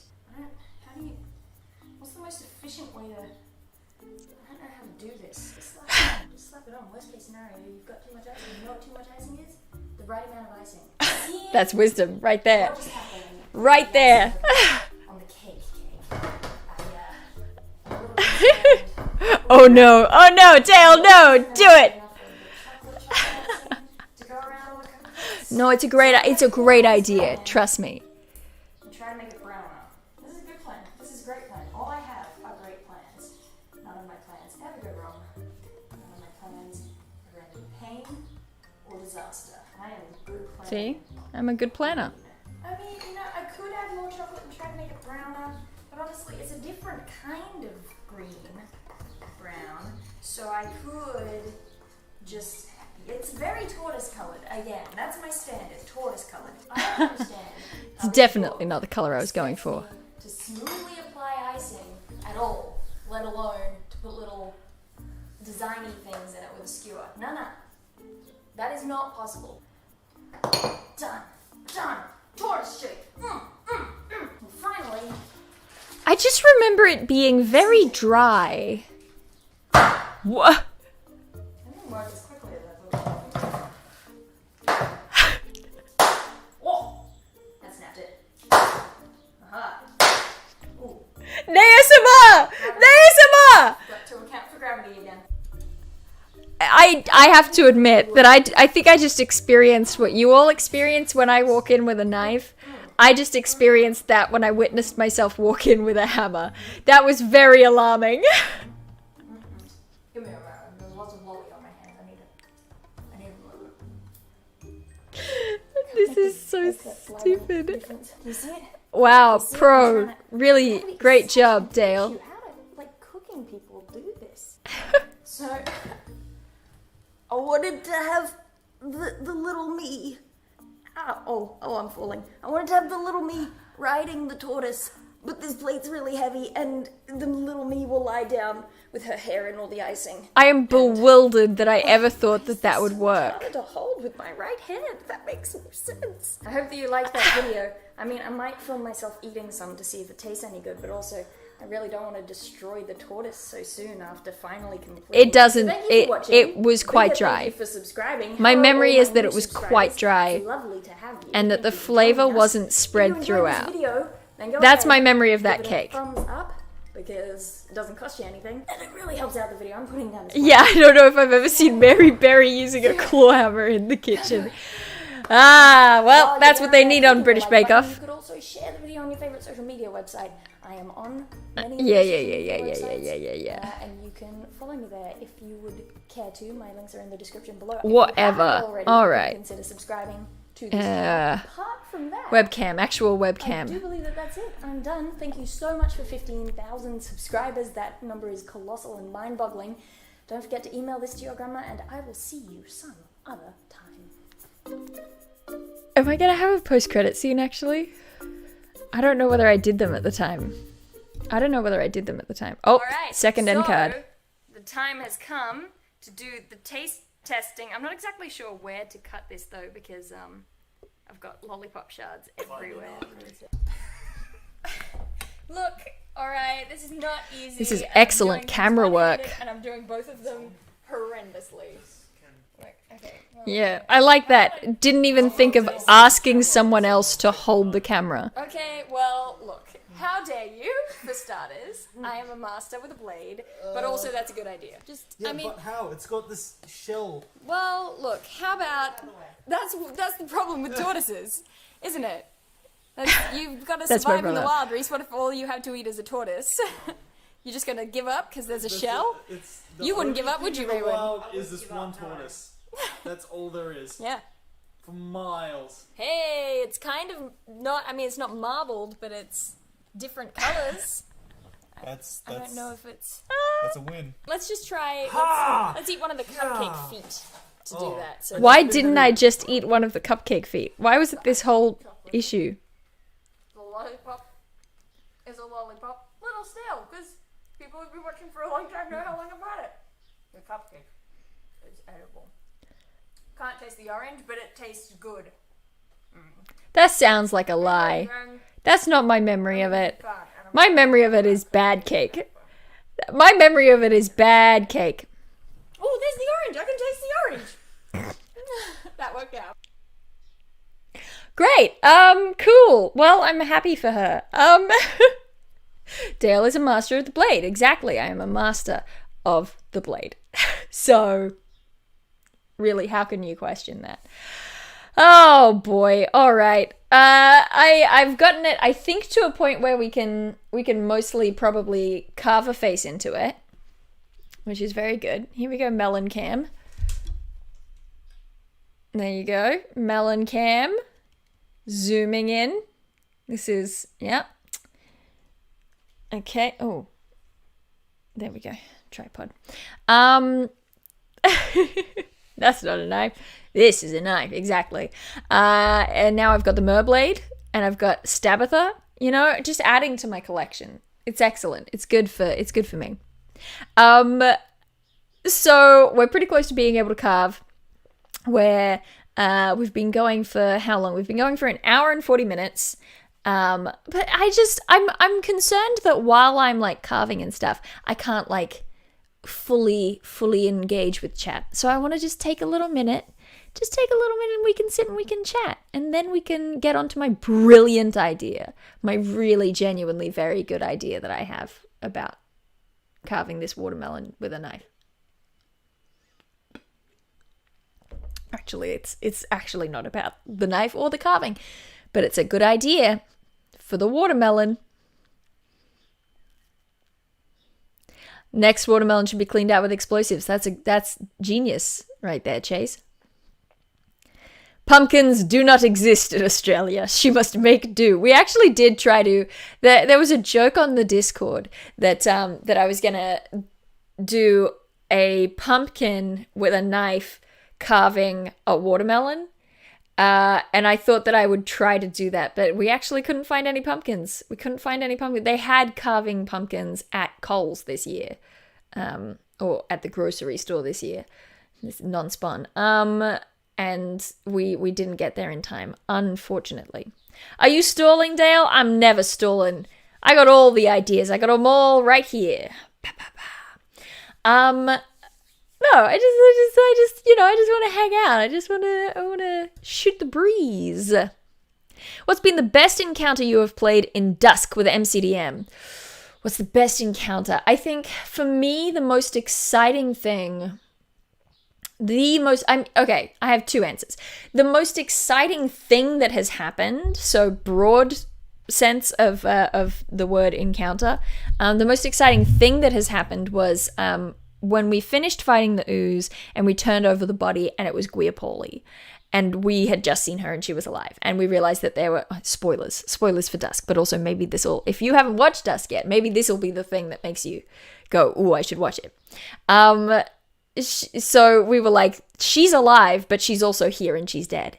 And having this like dramatic moment of like, what is going on, what could be happening, trying to figure it out. Time loops, we were considering time loops, we were considering changelings, we were all like splitting up and trying to do different things, so we weren't like communicating with each other properly, and we were all just trying to come up with ideas, and we were all doing a million skill checks, like, okay, can I do like a medicine check to see if it's a real body? Can I, how did she die? And we got these mysterious black arrows. It was all very exciting. That to me was like, boom. It was such a game changer for me. That's like the moment that we went from, for me, it's the moment that I went from, yeah, this is fun, we're having a fun game, to like, oh no, this is gonna be a good story. So that's my favorite, like, encounter in the broad sense. In terms of actual combat encounters, my favorite one is the one that's going to be coming out in the YouTube video this week. So what day is it? It's Thursday my time. So 2 days from now on Matt Colville's channel, there's going to be a new Dusk video released, and during that video, the party will clash with some lizard men. And I think that was one of my favorite combats. Yeah. Yeah, I think so. I think the lizard man has been my favorite combat. Red stuff everywhere. Shooting? Is that your idea for carving the melon? Upgrade from the knife? Yes. That's my idea. We don't actually say shooting the breeze in Australia. I picked that up. From my US Americans at some point. One day he puts the videos out on Fridays. Yes, but he puts the videos out on Saturdays my time, and it's Thursday my time. Time zones. The joy of planet Earth and its time zones. I bet on other planets they wouldn't have time zones. I bet they wouldn't do that to us. They wouldn't have daylight savings. Well, now I'm going to watch Dusk. I do think that Dusk is a ton of fun, right? I think it's a ton of fun. I think if you are unable to commit heaps of your time to watching a bunch of a D&D campaign, I recommend maybe starting at episode 3 of Dusk, because that's sort of when it really gets going, and then episode 4 is when you start to get like the intrigue and the undercurrent of a deeper plot at play. So that's fun. Dusk is a D&D game that Matthew Colville has been running with 4th edition using Fantasy Grounds. He really wanted to show off the values of 4th edition D&D, and he really wanted to show off the values of Fantasy Grounds as a virtual tabletop. And he was like, hey, 4E was basically designed to be run on a virtual tabletop, so let's do it. And he said, hey, do you want to play? And I said, yes, I do. And he's been running that. It's just a relatively short thing. It's not like a full-on campaign. We're kind of doing one adventure in like so far 3 parts, and we're probably going to wrap it up after the 3rd part. I'm also getting more mysterious questions from Colville on Discord, but I suspect he's asking mysterious questions to everyone in the party, so that's fun. Hey, Vi from Collabs Without Permission, says, congrats on the milestone, Dale. I'm heading out, but excited to see what the watermelon looks like when you're done with it. Thank you so much, Vi. Collabs Without Permission does some of the weirdest, wackiest, coolest tabletop RPG videos. It's really, they do some of my favorite stuff. It's just always a good time when you tune in for those videos. But thank you so much for hanging out. That's really cool. Have people gotten a chance, by the way, to are the emotes the emotes working? I hope that they're working. They should be working. I've hopefully set it up correctly. Let me know if I have. But if they are working, let me know. Because I think they're cool. I think they're fun.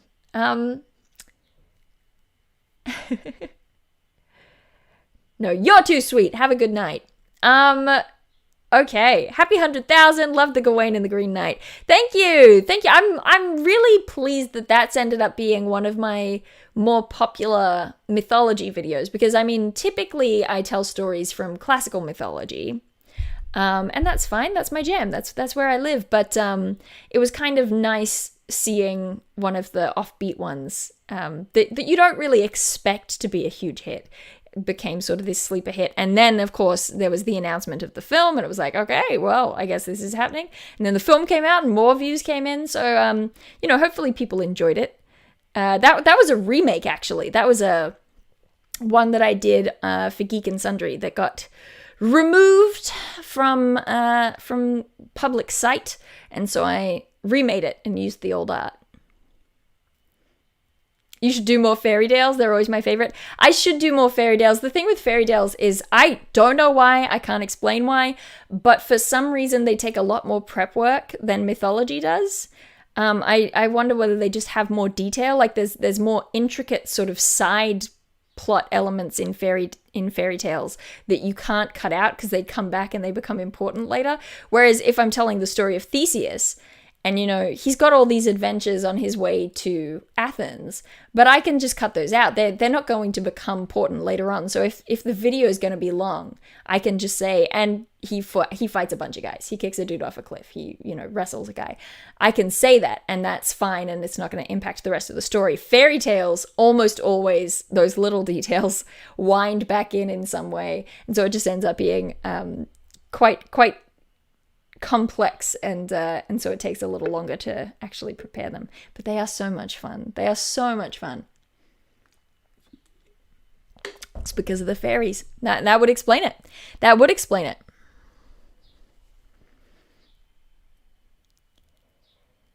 Hello, Dale. Hello, Mitch. I like using your mythology stories and fairy tales for bedtime stories to help me sleep. Okay, thank you. Oh, I'm pleased. I'm pleased that it helps you sleep. That's nice. That's good. You should stream Final Fantasy one day. Here's the plan, gang. Because I am trying to sort of get into more streaming, get better. This is something that I have wanted to. Here we are. We're achieving goals all over the place today, right? Something I've wanted to do since the very beginning. There's a video very early on in my channel where I say that I would like to get into streaming video games. And right from that moment all the way until now, I've just straight up never had the equipment for it. But given the support on Patreon and through through things like that, I've been able to set aside a bunch of money, and I think it's getting close to the time that I might be able to actually buy a computer that is capable of both streaming and playing a game at the same time. Whereas at the moment, I basically have to choose either or, unless it's sort of, 8-bit, 16-bit Pokemon. So someday, and hopefully someday soon. Ooh. Yeah, pro streamer. We're in it here. We're in it. And that's true. Aussie internet is the other really big factor. It's the other really big factor. And I'm hoping that my internet connection today is going fine, is going strong. And I would have to sort of reconnect my there's a thing with the Ethernet cable and my bedroom that is complicated, but being able to connect to the Ethernet again would be delightful. So, let's see. What's another good sort of nostalgia video that we can put on and reminisce about? My laptop's a little sticky. That's not a great sign. Let's see. I changed my thumbnails. I quite like this new thumbnail design that I started using here.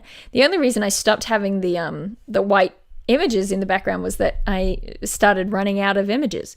I was doing videos on such bizarre topics that I couldn't always find it.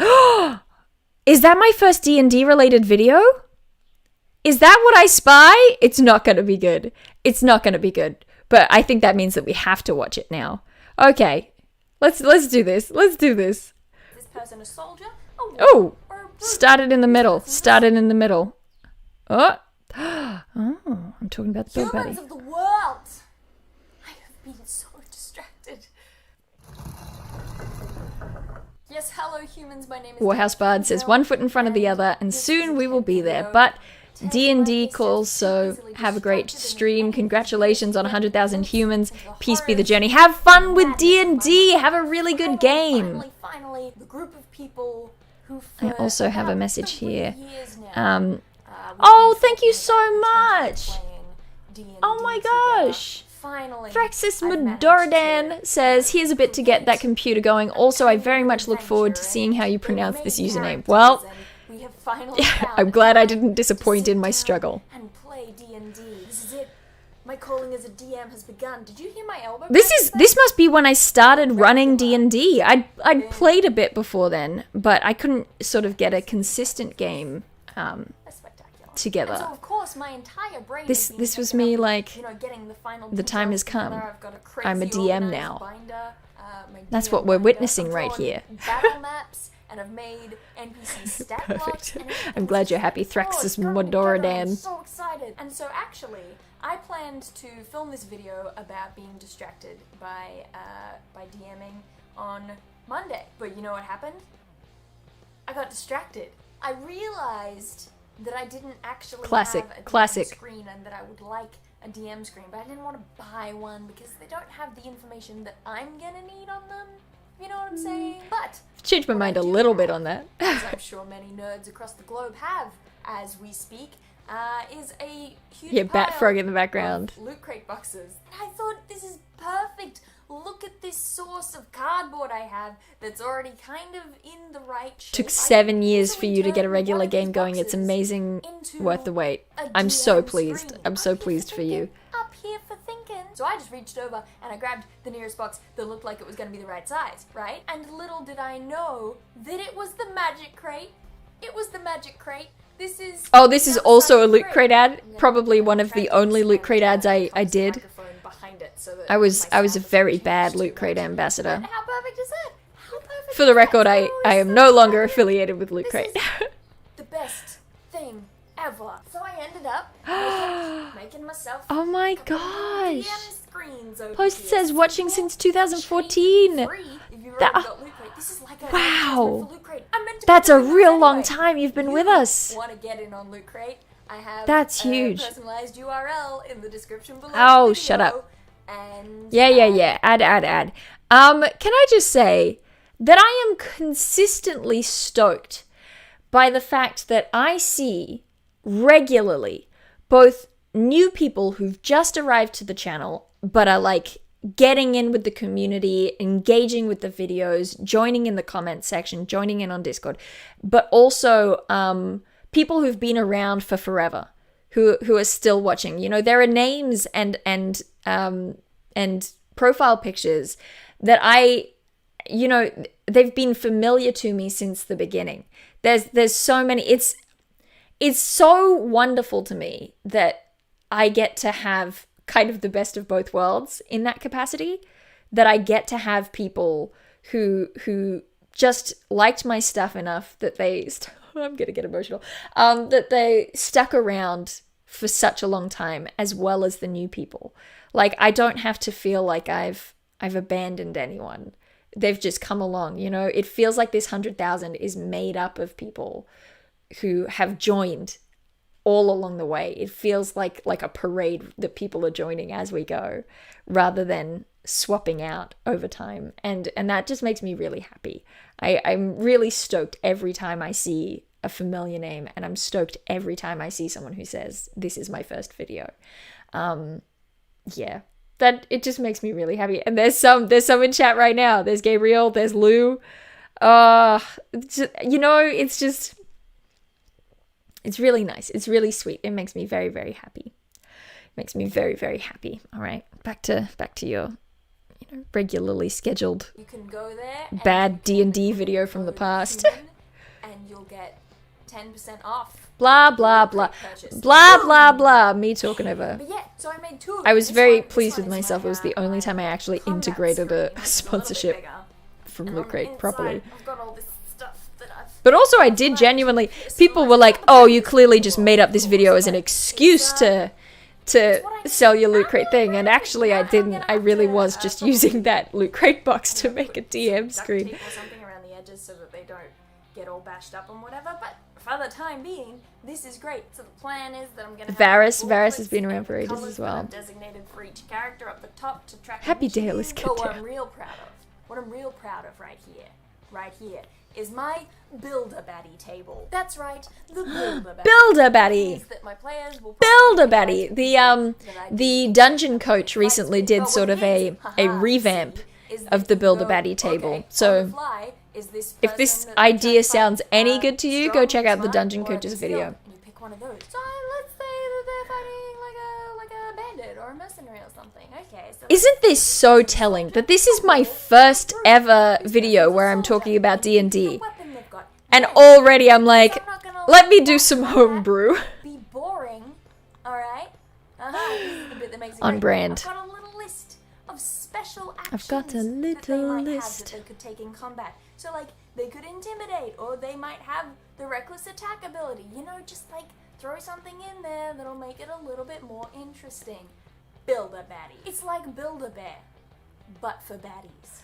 So that is my combat screen. And then this little beauty. This little beauty is the most Only specific Dale from the past would be like, you know what's the best way to do this? Is to have two DM screens. I'm the kind of person who won't just go and get a map of I mean, I get it. Lion or wherever D&D is set. Look, I came from Pathfinder. Yeah, I was playing No, Pathfinder at the I will time. draw my own.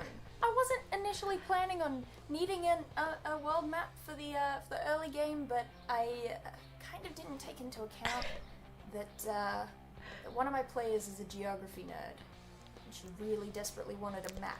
And so then all the other players really desperately wanted maps. And so then I ended up actually making the map of the whole of the place, or at least the section that they'll be playing in for a while to come, and then personalizing maps for each of the characters based on the areas that they Oh would my actually god. Immediately know about. going in so hard. Too easily distracted. She did so much work. Dig the Oh, the dungeon coach is in chat. screen. Hey! This box is what it used to be, but like, look, it's got a little like potion full of stars, and this one's got a feather label. Really dig that. It was some of my favorite Loot crate shirt. art. I did not think ahead. Actually, the shirt from this crate was really cool. It was Fantastic Beasts, Obliviate, really cool. lootcrate.com/Kingsman. It's what I've been using as the rag! Those are my middle names. So those are my easy distractions for the time being. I'm sure I will continue to be distracted by them Fate! for a couple weeks to come, Fate at least. has its hand over this stream! What have you been easily distracted by lately? I know there's What? something that always is. Let me know in the comments down below. If you haven't already, What? subscribe to the channel for lots more content from me. If you enjoyed this video, you can hit like down below. That's stupid. That's why. How? What? That's so weird. All right. It is a good shirt. That's why I still have it. It fell down. That's weird. That's real weird. That's real weird, squad. Okay. Full circle. Here we go. Just keeps happening. People are dropping into chat the year that they joined the humans, the human parade. I don't know. I'm curious what people's first video on the channel was, or otherwise, what was the video that made you subscribe to Monarchs Factory? Dungeon Coach! No, $100 for 100k! Oh, you're one of the best at inspiration. That's so sweet. Thank you so much. You didn't need to do that. Oh my gosh. Oh, and we've got $10 from Christopher Freak. Thank you so much. Oh, that's so sweet. My heart. You're such a goodie. Dale's Riders were really knocking it out of the park. Connecting them dots. Oh my gosh.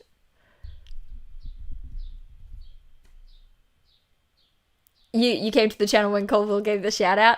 That was so exciting for me. I was in the middle of watching a Colville stream when I saw the tweet that mentioned my video. And as people tagged me in it because he didn't know my Twitter. So he just sort of linked the video, and people in the comments were like, Dale. And so I was just getting notifications, and I'm just sitting there like, he's on my screen, but he's on my Twitter. It was a lot. Colville did this to me. See, that's, yeah, we've got a couple people who found Colville through me, which blows my mind. I am such a, was it Gabriel? Gabriel, was it you who pointed me towards Colville in the first place? I think you might have.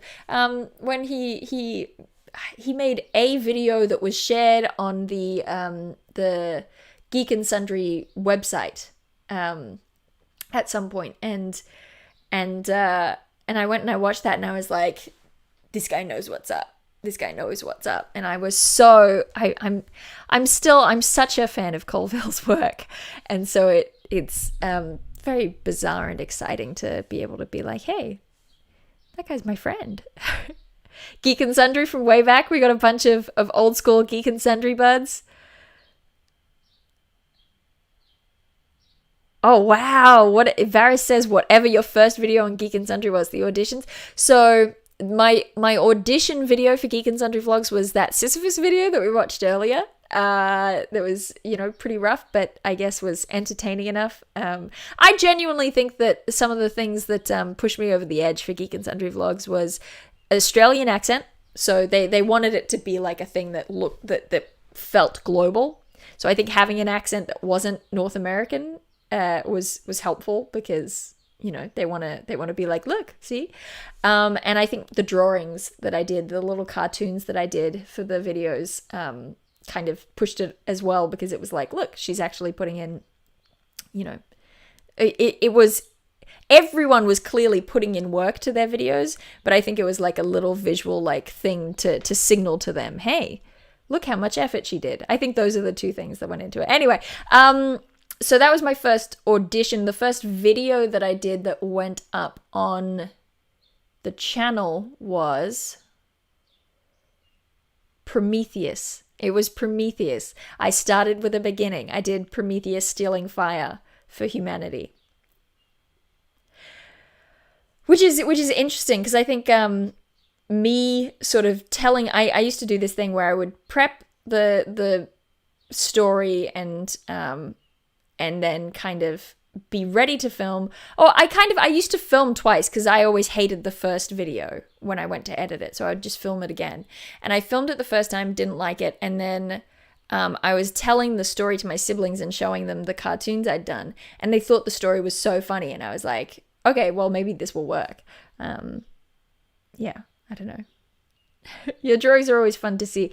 They are fun to see. I need to figure out how to get back into the space where I can just like crank out a bunch of them at a time rather than sort of dragging my heels and coming up with 3. Because back in the day, I used to use my very boring university lectures to be the time that I would draw all the pictures for the videos. Because, listening to a bunch of stuff about, the uber marionette is not really, dramaturgy is not particularly the most thrilling subject to me. So, had these long lectures, had a lot of time to kill, and I had some videos to get done.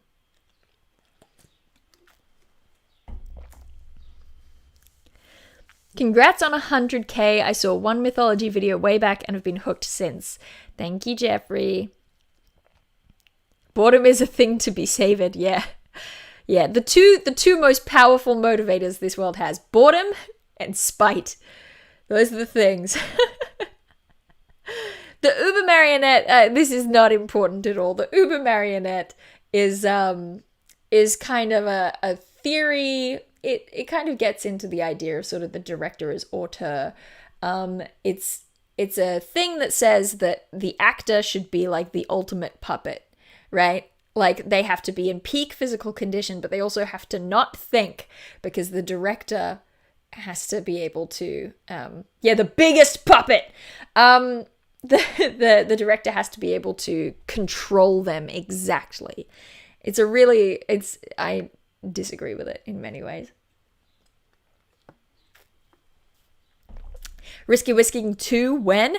I was plotting a Risky Whisking when we went into lockdown where I am 6 months ago. When was it? It was sort of end of June, beginning of July. We went into lockdown, and I was like this close. My friend Dolly was going to come on and do a Risky Whisking with me, and then we were all locked down, and restrictions have only literally just lifted. I went out to see my grandparents for the first time yesterday since then. So, you know, sometime soon, hopefully. I have to figure out more challenges to do. If you have any ideas for more like challenges or penalties for Risky Whisking, please let me know, because I need them. I used to do these annual Elf Yourself things. I definitely will get a copyright strike if I play that though, so let's not do that. This was a weird year where I didn't upload very much the whole year, and because I was kind of like, this is interesting for 100,000 celebration stream, I guess. I had this whole year where I had a really tough time. I couldn't get myself into making videos for multiple reasons. I made a bunch, but mostly Halloween was filling up that slot. But at the end of that year, I really sat down and I was like, okay, what do I want to do? What do I want to do from here on out? And I decided that I really did want to keep on putting effort into YouTube and trying new things and growing the channel and trying to, rather than getting, I kind of got stuck in I think it's like the 4-year slump. I think everyone kind of hits a point about 4 years into their sort of YouTube career where they go, oh geez. And you become very self-critical, and it's really tough. I've seen it happen to a bunch of people, but when it happened to me, I think part of it was feeling like I'd gotten stuck in the routine, right? Like I have to do only this kind of content, and it's really hard not to slip back into it sometimes. But you know, deciding no, this is my channel as well as their channel, them being you, the community. It's not only theirs, it's ours. You know, it's a shared thing here. And I have stuff that I've always wanted to do with my channel that I've not done yet. So let's do those things. Thank you, Nick. Time for bed here. Thanks for assuming I'm human. Okay. Good night, Nick. Thank you so much for hanging out, and thank you for all of those donations. So I was like, let's keep doing YouTube, but let's make things, let's try things, let's try new stuff. So, you know, that's what the fate of the factory was. I won't subject you to watching it, I suppose. I think it's still on my Patreon. I think that's when I started my Patreon, actually. And so you see things here like I started this memory lane thing with my friends. I wanted it to be a less lonely experience. You know, working on YouTube can be remarkably lonely at times because, you know, you script a video, you film a video, you edit a video all by yourself. And it made it easier to do things like sit through editing by myself when the content had other people in it. And that's why I like doing things like Risky Whisking as well, is that, you know, it's got this collaborative thing. And now that I've gotten sort of more used to and started enjoying streaming, it's got that kind of, you know, there's community to it, rather than it just being me. All the time, just me. So that was a big difference. Brandon says, also found you through Colville and stayed for Wolfgang and Mythology. 100 congratulations for 100,000. Onward to gaming. Oh my gosh. Thank you so much. That's huge. Thank you so much. I really appreciate it. My goodness. This is, it's a lot. You know what I mean? Like just looking at this and seeing these things that say 4 years ago, 7 years ago, it's like, it's really hitting how extended this journey has been. Oh my goodness. These are sort of the first videos I started doing in front of the bookshelf too, aren't they? My goodness. Wow. This is a bunch. Oh man. So I start doing all these different things. I started doing Q&As. I got more memory lane. That's fun. Oh, we've got my next actual D&D videos. Is that the first one? Family D&D game. I never made the second part of this. This is bad of me. Okay. So I'd been watching Colville. I really liked the campaign diaries and I thought, I could do the campaign diaries. This was before I realized that I didn't run regularly enough to have stories that would constantly be able to be updated. But this was, I ran a sort of 2-shot for my family. I was like, one night they were like, what should we do? And I said, well, do you want to play D&D? Because I have a bunch of like ready-made characters good to go and I have an adventure I could run. And they were like, yeah, sure. And so I ran D&D for my sister Shannon and my father and my mother. And this was that video. Hello humans, my name is Dale Kingsmill and we're doing another D&D video. And again, I'm setting a time. I don't know whether this one is necessarily worth watching because it's not like what my D&D videos are anymore, you know what I mean? I wouldn't mind doing more of these, but So I think I mentioned it before, I ended up spontaneously running a D&D game for my family, which ended up being separated over 2 different nights. What had actually happened was my mother came into the living room and said, hey, do people want to play good some night, board thank you games for or something joining. tonight? And I had spent the last 2 days totally too easily distracted by trying to work out how to pitch a D&D game. For people who miss the TED videos, by the way, I think they're finding a new life. We not that long ago on we might not watch this one. It's fun though. If you want to go watch it, you can watch it. Not that long ago, we on Twitch did a stream where I had been too easily distracted thinking about Jumanji, the 96 movie, and so Omar joined me sort of at the last minute for a stream where we just talked about Jumanji the whole time, and it was really fun. It's one of my favorite streams that we've done. So I might be doing too easily distracted streams now rather than doing the video format that I did before. I think they've found new life. I think it makes them feel good, vital again. So let's see, we've got a bunch of sponsored videos. That was good. They really liked my videos I did for them, and they sponsored me a bit extra. Wolfgang. So here we go. I mean, it took me a while still after saying I want to, actually do the YouTube stuff I want to do, but I did organize over the course of about a year a web series. This is the first episode of Wolfgang. They're very short. So, for those of you who this wasn't your cup of tea, you won't be subjected to it for long. But the idea was I'm going to work with my friends. I've got a bunch of people I know who are actors. My sister's a writer. Let's write a web series. It's something I've wanted to do since the beginning, which we saw in that first video. And, we just plotted out a thing. I was like, it'll be 3 days a month over the course of a year. But then, of course, one of my friends, Daniel, who was in it, he moved to New Zealand partway through. He's back now. And my other friend, Natalie, who was also in it, moved to the US sort of towards the end. So we did end up having to film it in sort of 3 lots. And it was very hectic. But we got there. We got there in the end. I understand that. All I'm saying is I don't think we do that much sleeping. So it really just kind of seems like, oh, it'll get destroyed. Fine, dropping it.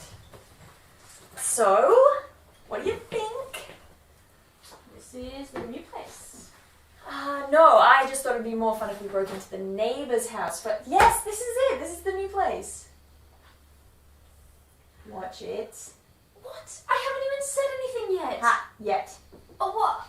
I just can't believe. It is a bit cramped. Oh, cramped! Cramped! Okay, well, maybe not cramped. I'm sorry. No, search options for like concrete basements. It's just walls after you demolished the last place. Oh, come on. And so now I'm probably on some like serial killer watch list. So at least you could appreciate that I found some place with some life and I'm colour. sorry, Some, I'm like, sorry. va-va-voom. Oh, what? Va-va-voom? Yes, voom. It has voom. Okay, yeah, sure. Very, very voom. Yes, thank you. This was I really wanted to. I've always been fascinated by things where people talk over each other a lot, so I wanted to try and make that work because I think it adds like a nice little. I don't know. There's something quite Australian theatre about it, but like not the wanky Australian theatre, the other stuff, the stuff I like. Let's go yonks before sundown. He'll be here. Yeah, I know. Besides, it's New Year's Eve, so he's gonna be missing out on like staying up late and getting smashed and really cool Seems parties and irresponsible. fireworks and hang out with his family and friends. So he may as well do that now. We're his friends. Yeah, but we're his werewolf friends. He has to like us because he's locked in a bunker with us every month. It's like co-workers. If you're trapped with them, it doesn't count.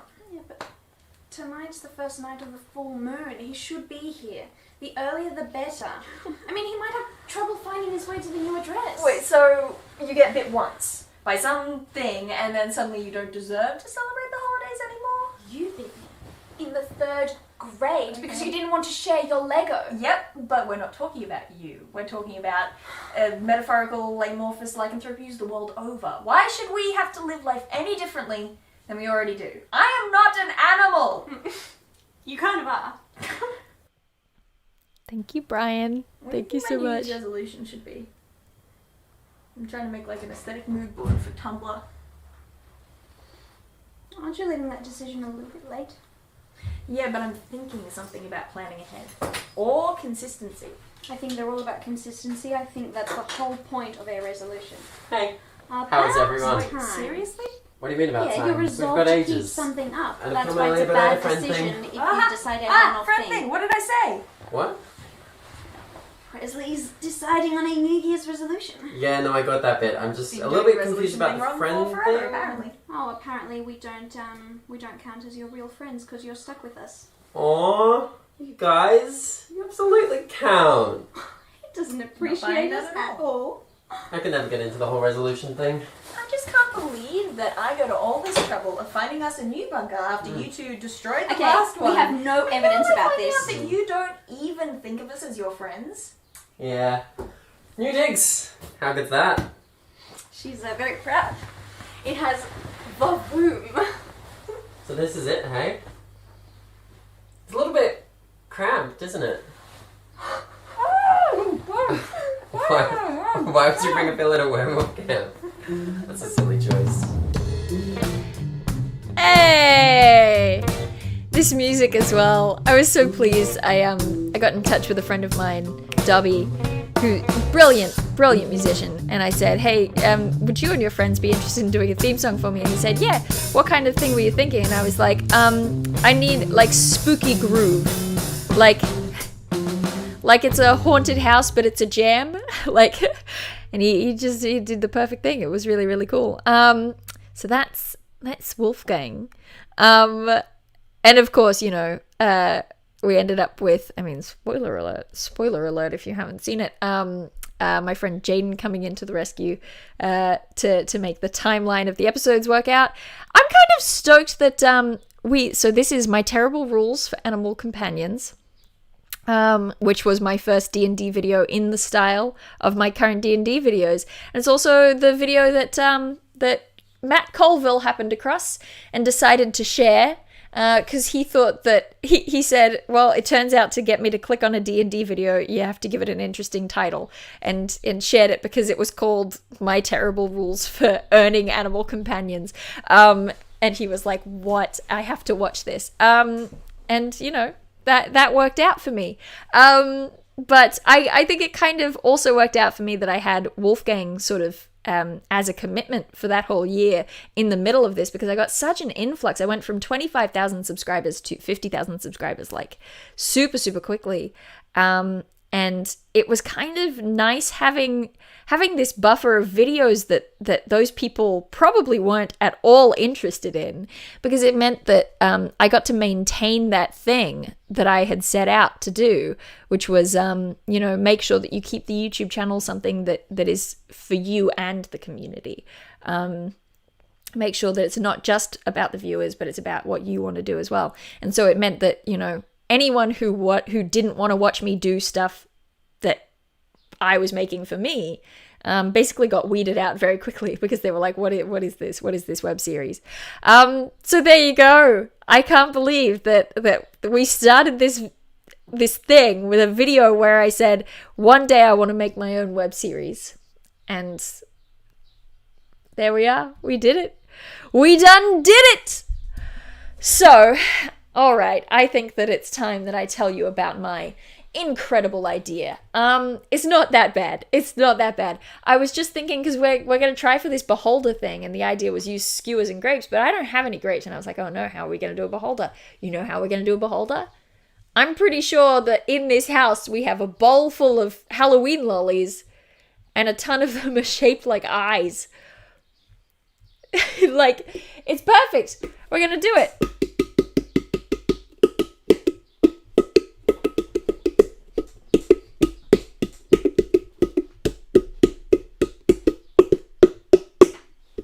Musical instrument.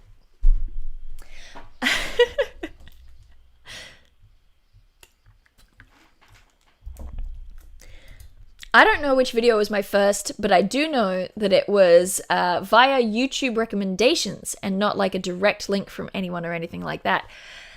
See, there have been times when the algorithm was kind to me. I'm glad that you found us, and I hope that you've enjoyed your stay so far. This is going to be the turtle cake all over again. It is not. It's not going to be the turtle cake all over again. For one good reason. There's no orange essence in here. There's no flour involved. Gravity is already fighting against me rather than, the other thing. There's too much gravity rather than gravity not pouring. You know what I mean. I gotta get some of these spoons out of the way. I'm just gonna put them in the punch bowl. It'll be fine, right? It's fine. Everything's good. Yeah. Yeah. De Pasquale. Quale. I'm good at this. Seriously, you're a very well-kept secret. I wonder, if Australia has its own weird algorithm. Thank you. That's very kind of you to say. That's very kind of you. I mean, I feel very lucky. I feel very, very lucky to be, 100,000 subscribers is a lot of people.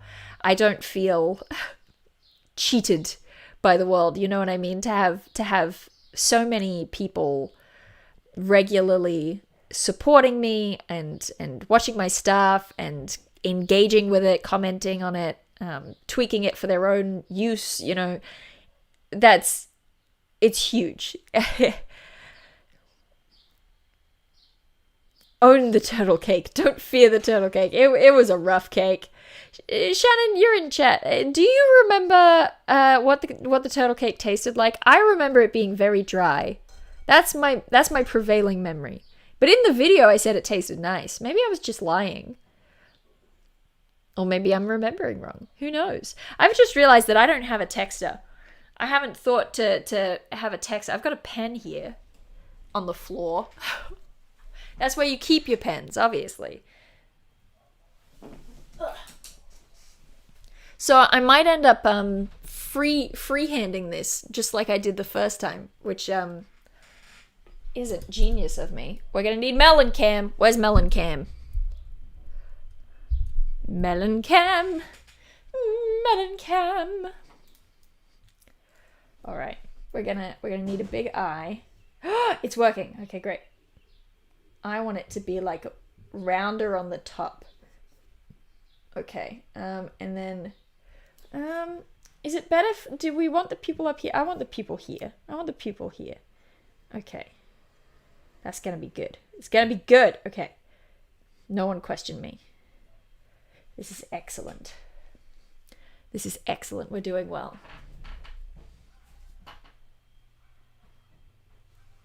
Oh, Deborah, thank you. We're lucky that you've been able to keep making content. Your D&D homebrew ideas are just fantastic inspiration. Thank you so much. I mean, I hope that I can just be... I don't know. I want my videos to be not like guides or how-tos so much as they... Like, my favorite videos that I do are the ones that are just like, here's an idea I had that sparked, inspiration for me. Maybe it'll spark inspiration for you. And then people come up with all kinds of different cool things of their own from them. Those are my favorite ones. So, it's nice to hear people say things like that. Okay. Let me see.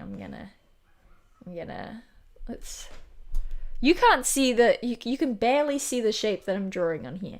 Trust me, it's really good. I mean, this could use more teeth. Okay, well that's gonna be hard to do, but we'll see how it goes. I don't know how this is gonna look, y'all. I don't know how this is gonna look. But I believe. I believe. Do you believe? I.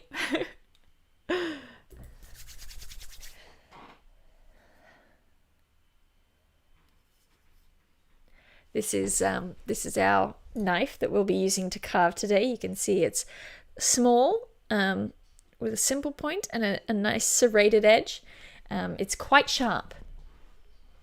So, continue believing. Continue believing. All right.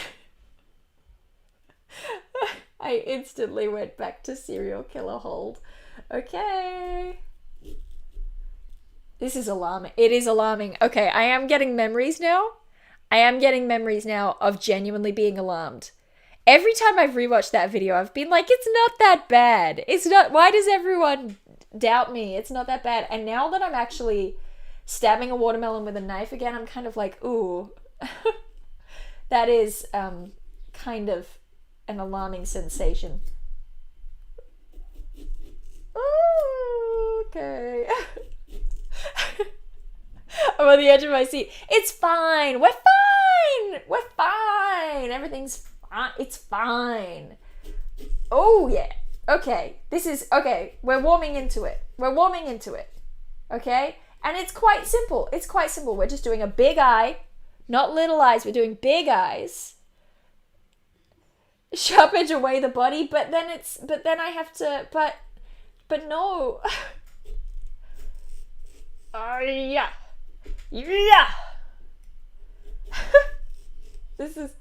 It's good, is what it is. I would be, if I were you, not worried at all. is how I would feel. Ignore the facial expressions I'm doing. They mean nothing. Okay? We're totally cool. Everything's fine here. How are you? Okay. We're good. For the record, the emotes that members can use on YouTube and on Twitch include an emote for panicked feelings and for chaos. So both very appropriate for this particular stream and its content. Ooh, no. I mean, yeah. Warriors present. Dramatic tension is important. It is. I mean, how would you feel if you went away from this stream afterwards and there had been no death-defying performances, right? You'd feel cheated. Ooh, okay. I don't know why, but I'm just gonna tuck this other thumb. Just gonna tuck that other thumb back a little bit. Yeah. This is real content. This is what real streamers do. 100K or 10 million, you'll always have fans in New York City and 7 adventurers who ran screaming from your red caps. The only goblinoids I allow in my setting. I'm so pleased to hear that it went well. I love hearing about people who've used, random stuff I've put in videos in their game and that it's gone well. I love hearing those stories because it just makes me happy, you know? Yeah. I don't know about this. I very ambitiously was like, and I'm gonna put a hole in the middle of the iris as like a pupil, like a reverse pupil. It'll be bright. But I'm a little bit concerned about trying to cut that out now. I don't know whether that's gonna work. Where is this sticking? Yeah. Yeah. Oh, we have touchdown. We have breakthrough. We have touchdown. Juicy melon. Okay, that was a strange thing to say. I'm touching the flesh of the melon and it's kind of gross. There you go. I'm not okay. The blade is not near my wrist. Everyone calm down. The blade is not near my wrist. Get a power drill. Use an ice pack. Well, no. Ice pick, not ice pack. I just said ice pack. I don't have an ice pick. I can use a screwdriver. I can find a screwdriver. Drill is a good idea, but I don't know where the drills is. Yeah, I am basically a professional food craftsman. Yes, correct, I am. Yeah. I could do this blindfolded. I would never, for the record, but I could.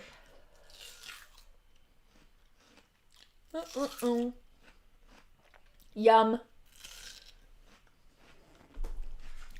My hands are sticky again. Now you're thinking like an inmate. Yep. I wonder where is the nearest screwdriver? Give me a minute. I'm gonna see what I can MacGyver. I'm gonna put on a video for you. I'm gonna go see what I can MacGyver. And then we're gonna work out this pupil situation. Okay. I'm gonna put on, okay, just know that I no longer necessarily stand by this, but this is my earliest D&D video in the vein of what I do now. So, and it is what kind of brought a lot of people to the channel, even if my villains video and my thieves cant is what kind of exploded and made people stay. So, enjoy! Hello humans, my name is Dale Kingsmill and you want more D&D videos. And that is totally fine by me. D&D is basically the coolest pastime on the planet. But specifically, in my Q&A video, you may remember I said that the only other homebrew rule set that I really have at the moment that I could tell you about was my my animal companions and familiars homebrew stuff, which is real dumb and no one should ever do. But y'all are asking about it, so I guess that's what we're talking about today. I think you will find that it's not as useful as you had hoped, and that you really probably shouldn't use it. So here it is. The dumbest animal rules. It all came together very quickly. Maybe not the dumbest. Maybe I shouldn't go there. Alright, I got my trusty DM binder. Let's get to it. Essentially what my rules are about this are they make it harder for people to get their animals. Mostly in an attempt to really enforce that bonding. There's something about, on both ends of the scale, you have, you know, your people who really just want to use their animals Make a as shiv. shield and just, you know, run through them real quick use and the don't pen. care about them at all. Or on the other end of the scale, you get the people who want their animal to be exactly what they picture in their head, which is fine. And you should let them do that. Remember, these are dumb rules that I've added. But yes, in my game, it is harder to get your animal companion or familiar but you also get stronger benefits from them. But things also go badly if they die. Heads up. So essentially, any character who wants to Alright, get an animal edgelord. companion, I don't want them to just start with one necessarily. Maybe, we'd discuss it, and I don't want the animal to just appear suddenly and be like, oh, bam, there's a bear now, don't worry about it. And there are so many other ways around that. These rules are stupid, but any character who wants to get themselves an animal that is beyond just like a pet or a mount or, you know, something pretty standard, they have to go through an extended trial, sort of. Right, well, basically, I think you could probably think about this system as being a little bit like the resurrection trials that Matt Mercer does, but not to do with death. So these systems fall into three categories, I guess. The one that's the least fleshed out are the druids and the warlocks, just because I don't have a druid player or a warlock player. Then there's the animal companion system for rangers. I hope you won't mind that I'm going to speed myself up. In the case of 'cause I'm talking druids a and lot. warlocks, it's a matter of a full day's meditation. Druid I know a little more, because one of my players was skewing towards druid for a while. And What's this music? This music is cool. I don't think I've used this again. On the intersection between ley lines, which will be signified by a bunch of things like, you know, a fairy ring on a mound with trees surrounding it all. Carve the watermelon you know, to stuff like earn that. the They sit there turtle. and meditate for a full day, and eventually an animal will come to them out of the wilderness. And once they've earned that animal's trust, that animal will become bonded to them as an animal companion. The ranger is a little bit more like earthy, I guess, a little less magic, a little less divine. The point with the ranger comes from an ongoing Fruit juice thing gets in my real life where I sticky. just say I like that, it if you're really, I like think in the rules middle should of be that if you summer can and you're eating capture watermelon and as dribbling train down your an arms and animal like with you're your bare outside hands at a picnic without or the use of something, any but weapons or tools or whatever, it's unless a guess lot you made for them with your bare hands. wielding No help from other knives. people, then you should be allowed to keep that animal as a pet. So people would be allowed to like own a rhino, but only if they can take it down and train it with their bare hands. But conversely, also, if you can't capture and train a cat, then you're in trouble. It's a stupid thing I say. This is a video revealing that I say stupid things all the time with my stupid mouth. But anyway, that's a dumb thing I say, and I translated that into how rangers get their animal companions. Basically, as they go through the game, they can take note of whatever animals are in a particular area. I find that the wilderness travel is a great way to sort of give them tastes of what animals are around. You can check out my wilderness travel video up here if you haven't already seen it. And once they've decided, yeah, I think I want that Pegasus to be Also, my I animal, did or do want one that video, lion, then they one have D&D to video track before that this, which was animal, my and then wilderness they have travel to video. invest it in, I forgot about that yeah, one. basically, like, I made that breaking because it I like was a like, horse, I and guess then this is depending on kind what of a kind too animal it is, easily you have to distracted, actually earn and its respect people, beyond I've just been capturing thinking and about breaking it D&D, by either it's carnivore, hunting with it, and then is people a were like, reduction, make or subsequently more, and eating this was with my it, next or if one. it's a herbivore, something like moving with its herd and escaping predators together. This is basically the beginning of me being like, I will vlog about D&D now. Unless death or an extreme clash of intent sort of breaks that bond. And finally, the most Gabriel, the detailed time is, zone is my beckoning me to sorceress sleep. being Have a fun interested rest in of an stream. animal at this Please point. keep Now, knife from the beginning, injuries to a they will minimum, have and the congrats knowledge of again how on the to mark 100k. and Thank you bond so ritual. much, It doesn't have to Gabriel. be for a Thanks small for thing. thanks for Have coming. solved It's the been object. nice This seeing applies to you. different things. But in the case of animals, let's see what this says. Arcane bond rituals undertaking either ceremony will necessitate the use of an appropriate. I had it or printed out. I had it printed. The professionalism. My goodness.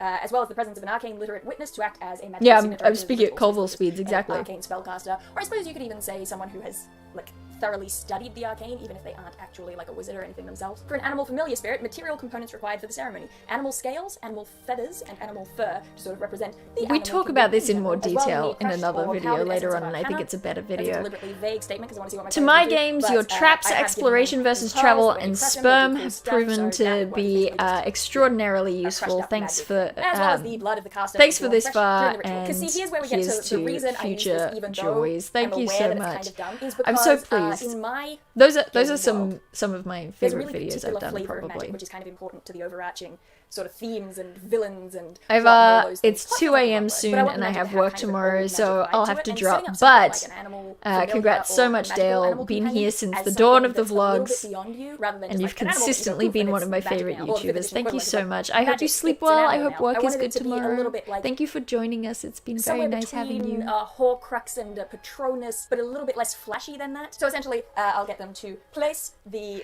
People's animal reactions components, to, around I'm their gonna skip- adventures, and they'll decide which placement they choose. I don't know why I put them in specifically this order on the diagram. That's just Oh, an example. wait. If they were to be like, This video "Oh, is I would shorter than I prefer thought it the was. section," I then forgot it again, was from the literally past that times when my happened. videos We'll were get to able that to in be a less second. than 20 Because minutes when I say this has long. been so like, whoa, that's a great description, Dale. Well done. When I say it's a little bit like Matthew Mercer, death resurrection ceremony. I mean in terms of getting that narrative element where people have to I try was and so bring surprised something when I did meaningful the to sperm spell. video. So for any of these, It's not I even would called that, basically but have that's three what trials it's along the way that would be colloquially kind of like concentration checks, but colloquially known as. using different When I did elements the of sperm the video, character. I was And so he personalizes surprised how the many character people and, were like, make it feel "How like that. dare Yeah, you! I'm that character, scandalized." It was kind of although like, the okay, ranger is well, probably gonna just more grapple A, things. just So an then it's more acronym, of a and test B, of just a skill. word. Then, where the ranger gets to really sort of hone in and choose what they want to make into their animal companion, but also have to wait longer before they can get an animal companion. When it comes to the more magical, mystical creatures, I make it much less of a matter of choice. I have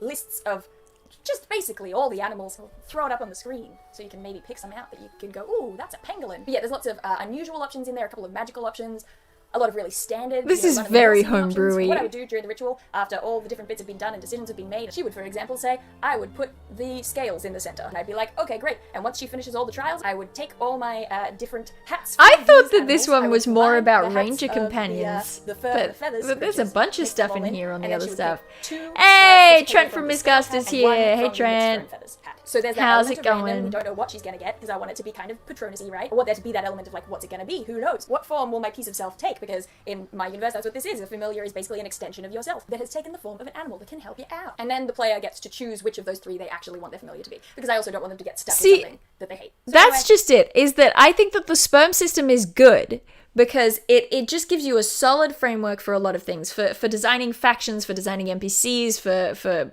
building towns. It gives you a great framework to use. Whether it's perfect or incomplete, that's up to you, but it is a single word that is memorable that you can use as a framework for a lot of different things. I think that's why it works as sperm. So I think when you change it to like merps or whatever, that's fine and you can do that. Like it's whatever. But I will say that I think sperm is useful because it is so memorable. So that's fun. That's good. I know what we're watching next. There's a danger quiz. So all right, let's swap back to the Melon cam for a minute, shall we? Melon cam. All right. So, I just had a visitor at the door with a bowl of the lollies that I can use. I also forgot. So we've got these lollies that are, where's this camera maybe? Or this camera. These are shaped like eyes. So we've got toothpicks and we could make beholder eye stalks out of those. Or, I forgot, we also have a bunch of lollipops that we could use. That would be cool. That would be great, right? We could use lollipops. And then I wouldn't have to open all of these eyeballs. The helper at the door also brought me this lovely floral hammer that has hidden within it several screwdrivers. So we're good to go. We're good to go. John says, thank you especially for the Norse myths, fire and frost giants in your defense of giant intellect video and your Feywood intro. Thank you. Thank you so much. I think that there's so much to giants. I think that giants can be super, super cool. Yeah, I don't know. I just feel like, a big dumb giant is fine, but man, aren't giants a little bit cooler when they're, just intelligent beings who are huge? I think that there's a lot in that. Don't mind me, I'm just stabbing a watermelon in the eye. Oh, it's happening. It's happening. And aren't you pleased that I'm not doing it with a knife? Aren't you pleased? I bet you are.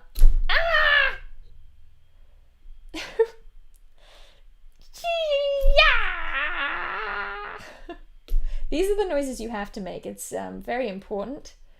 It's an important part of the process. What's the other one? Is this a bigger screwdriver? What is this? I hope so. Oh, it is. It's a Phillips head. Ooh.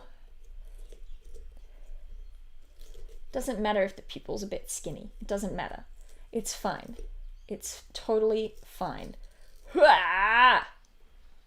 Yeah, that's good enough. That's fine. We're good. We're good. We're good. We're fine. We're good.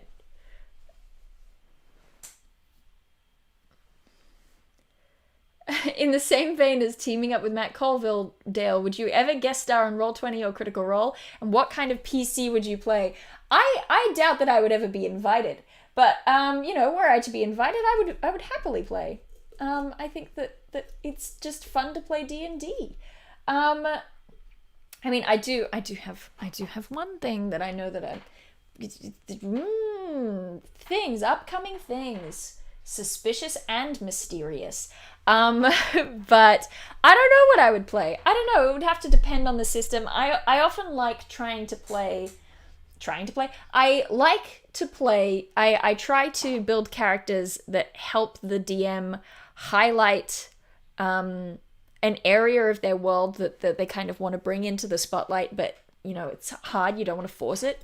So if I'm guesting on things, I like to kind of see if there's anything that the DM wants to just poke a little bit. Usually the DM's like, no, I don't mind, do whatever you want, and then I just have to come up with something. But there it is. The fear has returned. It's returned. It's coming for me. Okay, I'm not gonna get fancy with these lines. I don't care about curves anymore. I just care about getting out of this alive. With all my digits. Dale will play her classic human fighter. I do love playing a classic human fighter. I love it. I do. I mean, that's why I'm so bugged by the fighter as it currently stands. Because I love it so much. And you're most critical of the things that you love. I'm not entirely sure that I stand by my approach to fighters in that video I did.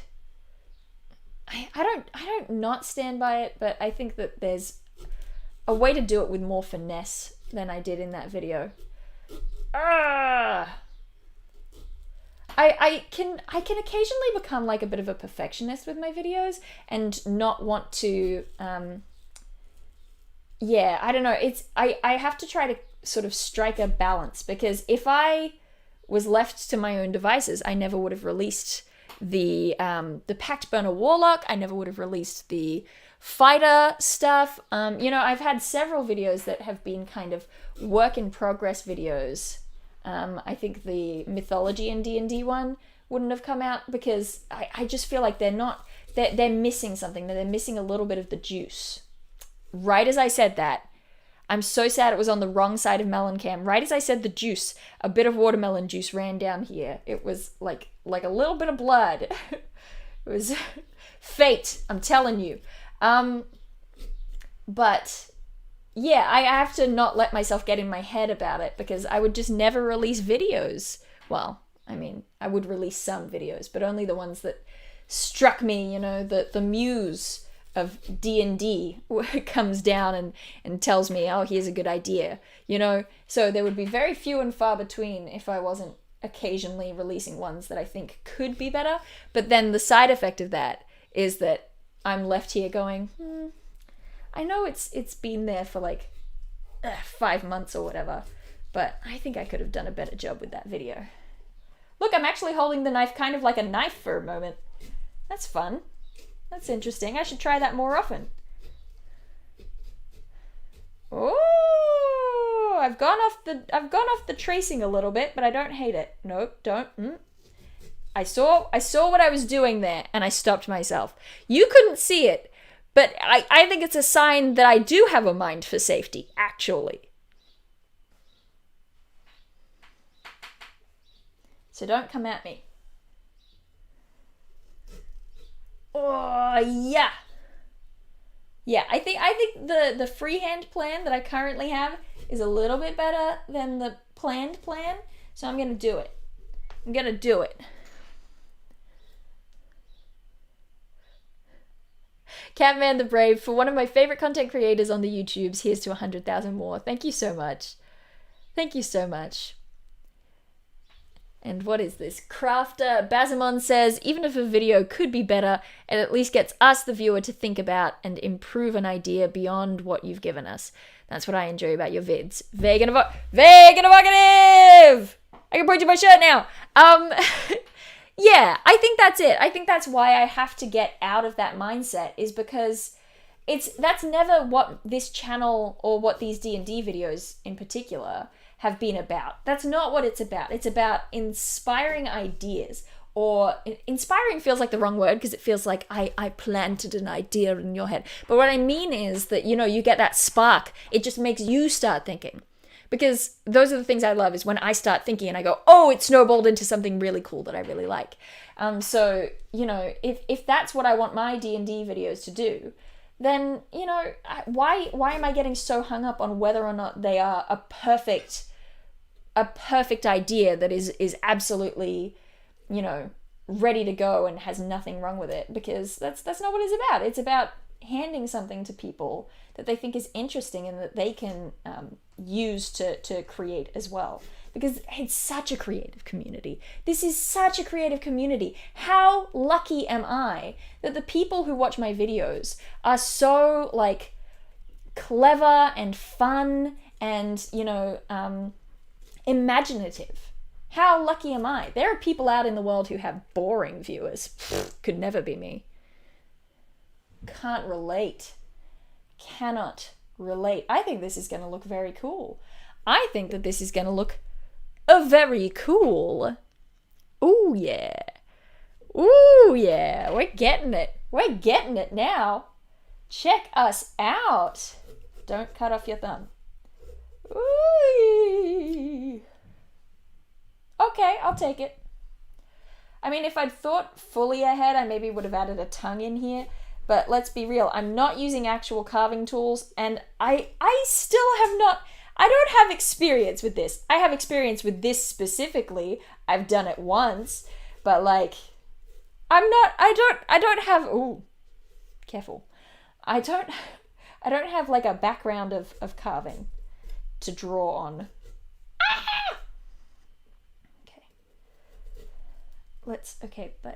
But what if it did what I want instead? Okay, yeah, I'll take it. Can't believe I just got this huge bowl of watermelon. Oh, I nearly picked up the wrong knife. I was nearly like, and now we continue to carve. Then again, that's basically what I used the first time. So, I'm glad that this has that little serrated edge. I think it's making a difference. I don't know what the safest way to approach this next bit is. I think it's this. I think I'm turning the blade away from my other arm. I think that's what I'm gonna have to do here. But don't cut off the thing. Don't cut off the thing. You need that. It's a tooth. Yes! Ha ha ha ha! Oh, you just got here? You got here in perfect time. We're still going strong. 3 hours in, and we're getting, you know, we're getting relatively close to having a functioning, jack-o'-melon beholder. Oh, yes. Ah! The knife slipped a little bit, but it slipped away from me, okay? It slipped away from me, so that's fine. There's room for error here, okay? There's room for error, but that error is just not going to cut off one of my limbs. That's fine. Everything's fine. Everything's fine. I said it's fine. Well, welcome to the people who are just joining us. We're having a celebration. And I can't speak for anyone else, but I'm having a marvelous old time, personally.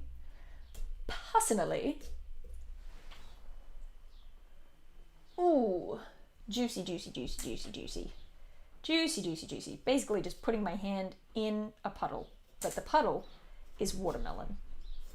Liquidated watermelon. Ah! Okay, aha, ha. Yes, I think we just about have a mouth. You got that melon, Cam? Look at that. That's gonna be good. Isn't it? Yeah, it is. Trent says you should make crafting videos. Solid techniques on display. Exactly. This is the kind of thing I should just. This is what I should have done for Monster Bash. Really, it's my calling. Is carving fruits in a safe and respectable manner. I want this pupil to be a bit bigger. Like, I think it'll work fine when it's dark, but ideally I would like it to be. What if I use the knife just a little bit? Oh, it's working. It's working. Yes, I'm a genius. I'm a genius. Ha ha ha ha. Yes. Yes. I can't be stopped. I can't be defeated. This is who I am now. Yes. Okay, I think that's a bit that's a better sized pupil. I'm happy about it. I'm happy about it. Okay. Do we name it now? I think we have to. What are good beholder names? What are some good beholder names? I mean, it's got to have like a Z or a K or an X in it, right? Probably. let's swap back to. Okay, what's a good Frank, Dave, Larry, Frank. There's a theme developing. Harry Smiles, Chad. Chad the Beholder. Oh, Goggle. Okay, Valerie, we're on to something here. I think a name that has something to do with eyes or vision or seeing would be fun. There's a very thin bit of watermelon there. I shall eat it with my teeth. Barry, Sterarax, Shaxath, Zigzmill, Zorlaf the Indomitable, Broccoli Lumberjack. That sounds like the very worst Jaeger from Pacific Rim. Broccoli Lumberjack. I'm here to help fight the kaiju, guys. Craig the Destroyer. Ozymandias. I kind of like Ozymandias. I feel like that pulls in sort of a classical edge. Edge of the literary, which is very on theme. There's always more juice. You turn around and there's more juice. Alright, where's his hat? Where's his hat? Put on your hat for a minute. Yes! Yes! Excellent. Excellent. This is gonna be good. This is gonna be really good. Cornelius is a great name. Fred Hollows. Fred Hollows? Fred Hollows? It's hollow. And Fred Hollows was the eye doctor guy.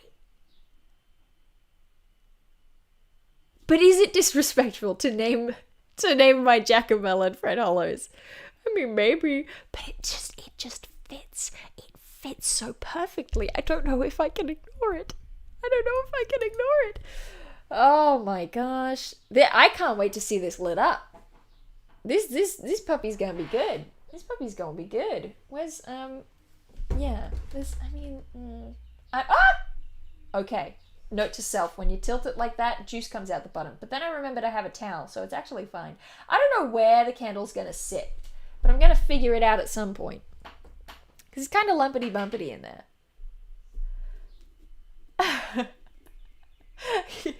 Alexandra cackled so hard at Fred Hollows. Yeah, it was a good one. It was a really good one. I mean, they say that you should cut the bottom of the pumpkin or the watermelon out so it lasts longer as a lantern. And I believe that 100%. I do. But, I mean, can you imagine if we tried to do that on the bottom? I don't know if this would work. I don't know if it would work. I feel like I'm happy with the choices I've made here today. I'm happy with the things I've done. I've made peace. I've made peace with my sins. Oh, do the North Americans and other worldly people do you all not know who Fred Hollows is?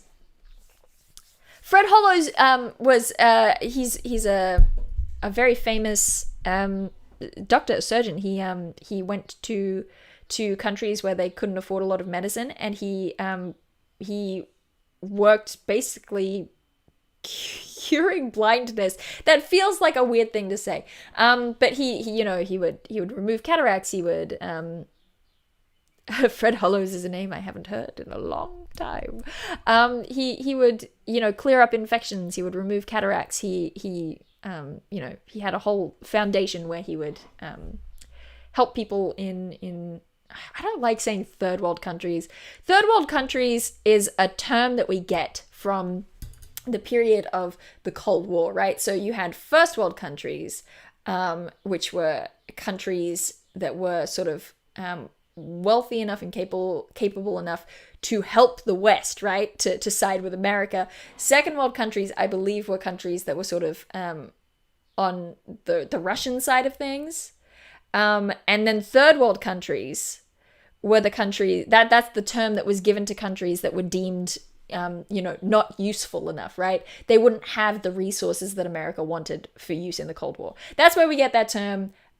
It is not actually it's so made up. It's so made up. It's so arbitrary. It is outdated. It doesn't apply to anything, and it has terrible connotations that I don't like. But it's also a phrase that people are familiar with, and that right now is helpful for me to sort of, group countries together. Fred Hollows went to third world countries, and he helped people with various eye maladies.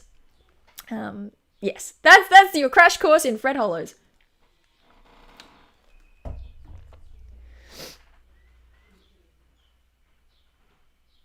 Well, here we have our own Dr. Hollows. This is great.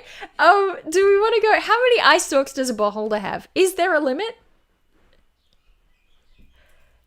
How many eye stalks does a beholder have before you call him sir? Show respect to the beholder. They have 8, so they have 9 eyes, do they? So they have the center eye and 8. There's no limit?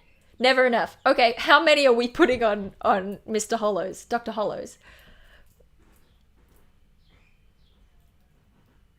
I had to take a break to explain to my flatmates why I was scream laughing Fred Hollows. I mean, it's, it's hollow, it's eyes. I think it's very good. I think it's very, very good. 8 rays. Okay. 8 or 9. Okay, cool. Here's question number 1. I don't know whether we'll use this one because it's the only orange one left.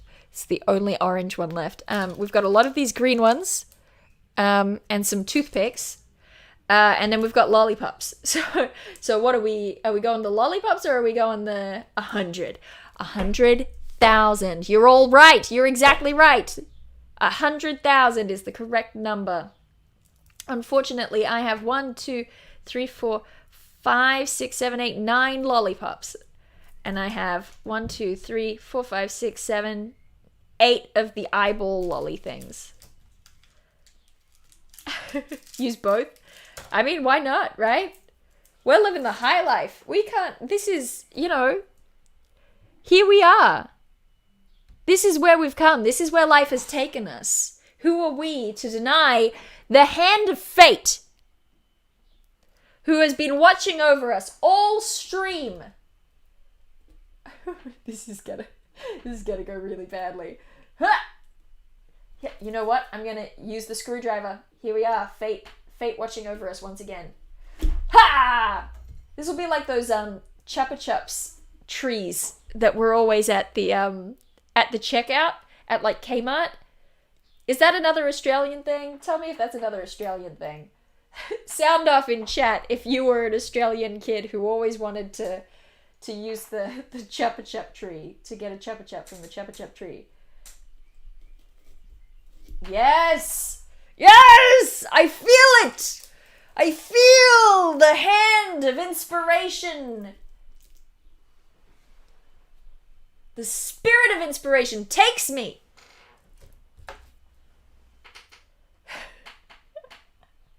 Hashtag manifesting. It's a thing in the UK too. I'm glad you have Chupa Chup trees in the UK. Wrong screwdriver. It's looking kind of good. I'm not gonna lie. I'm cutting down cherry trees here. I am not lying. All right, okay. Yeah, we've got a blue one. Here it is. Blue one. Lovely. Love it. Looking good. Yes. And a little bit like a virus under a microscope. Not gonna lie, but we do what we can. I think we have different lollipop trees in the US. I wouldn't be surprised. So these are Chupa Chups, non-spawn. Okay, well that's clearly not going to focus. But these are kind of the lollipops in Australia. I've had Chupa Chups, but they weren't a thing here. Okay. So how did you get them? Chase, wait. When you say not a thing here, do you mean in the US or do you mean in the South? I haven't had a Chupa Chup in years. Wow. I should have done this for Halloween. Imagine kids coming up onto the porch and there's just a bunch of lollipops sticking out of a beholder head. That would have been great. This is so Halloween-y. Like, I understand that it's November now, but I was working throughout October. So this is like, I'm experiencing Halloween through this moment, through this sharing right here.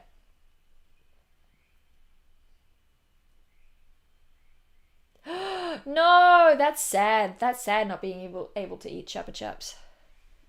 That's sad. I don't know what to do with this green one because it's the only green one I have. So I want to use it wisely, but I don't want to use it too symmetrically either. Congrats on 100k. Thank you so much, C-Boomer. What is the best Australian confectionery? I'm a really big fan of musk sticks. I'm a really big musk stick fan. And it's also really funny watching my US Americans eat them because they all react the same way. And that is that they say, it tastes like perfume. Why does it taste like perfume? And I think that that's just really, really funny. They're kind of floral flavored, but I don't think they taste like perfume. I can see what they mean. I can see what people mean. I'm a big fan of musk sticks. Get in there. This screwdriver is going to be covered in watermelon juice, but I think it's a worthy sacrifice. Personally, I mean, it's not my screwdriver. What is a musk stick? We might have some. Where's that bowl of lollies? They were... Oh, here they are. Oh my gosh, this is great. I should get like a personal assistant. Sorry. No, that's fine. I just don't trust myself to catch them. This is my family watching the stream and occasionally bringing things in that I need. So let's swap to this cam for a second. This is a musk stick. It's a pink stick. It's kind of sort of star shaped and long, and it's soft but snappy, right? And it tastes like if pink was a smell. Like if you ever at the Scholastic Book Fair, remember there was that era where it was really popular to do scratch and sniff books, and they only really could manage two smells. One was the bad smell, and one was the nice smell. These taste like the nice smell from scratch and sniff books. Unless your scratch and sniff books had like cherry smells, because I think that was possible, but that's not the one I'm talking about.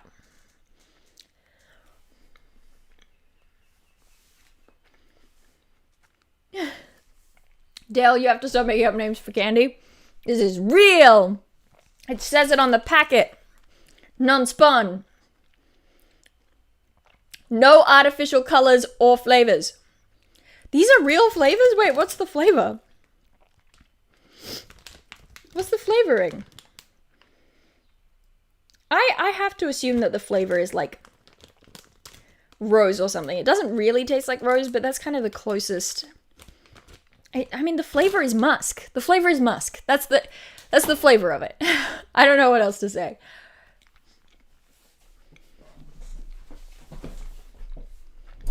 Ow! Oh, I just bashed my knee. I just bashed my knee on the drawer under my desk. I'm being punished for ignoring Fred Hollows. Okay. Melon cam. We're back. It is. It's very specific, but if you know what I'm talking about, you know what I'm talking about. For sure. Okay. So we're going pretty good. We got a couple more lollipops here that we can stick in. Oh, so much juice is just rolling down the outside every time I stab it. I stab it and it bleeds. I don't understand. Okay. All right. I'll take it. I'll take it. And we can stick this one in here. I mean, that's quite good. That's quite good. I might, you know what I'm going to do? One more over here. At an angle so it points down. That'll be good. And I'm going to swap these. You go in there. You go in there. Because I want the green one to be like centered, but not too centered. Yeah. Hey! This looks like, in an ad for like, cleaning spray, this is how they would depict germs. This is, they would be like, here's the germs. Oh no, the spray is coming. Kills 99.99% of germs. And this is what the germ would be like, ha ha ha, I'm a germ. And then it would be afraid and it would run away. You know I'm right. I'm sorry for calling Fred Hollows a germ. This is devolving very quickly. That's a real word, devolving. Okay, all right. Do we want to stick in some of these as well? Do we think it's worth it? I mean, this is a very old beholder. This beholder is at least 100,000 years old. 1 year for every subscriber.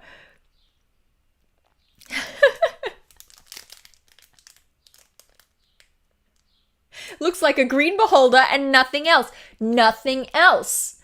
Nothing else. Nothing else. Just a green beholder. Don't think too hard about it. Don't look too far into it. It is merely a happy green beholder. Yeah, I agree. Go for it. We gotta go for it. We gotta go for it, right? We have to. And then I'll have a reason to eat all these lollies afterwards. I mean, win-win. Okay, here we go. Let's see if we can get on the toothpick. Get on the toothpick. Okay. Okay. It can, I think we're fine. Get in there. How's that look? I mean, it's fine. The black kind of blends in with the green a little bit. All right. If I had more of the orange, that would be good, but I think all the orange are gone. I might have eaten them all. Or, I mean, others could have eaten them too.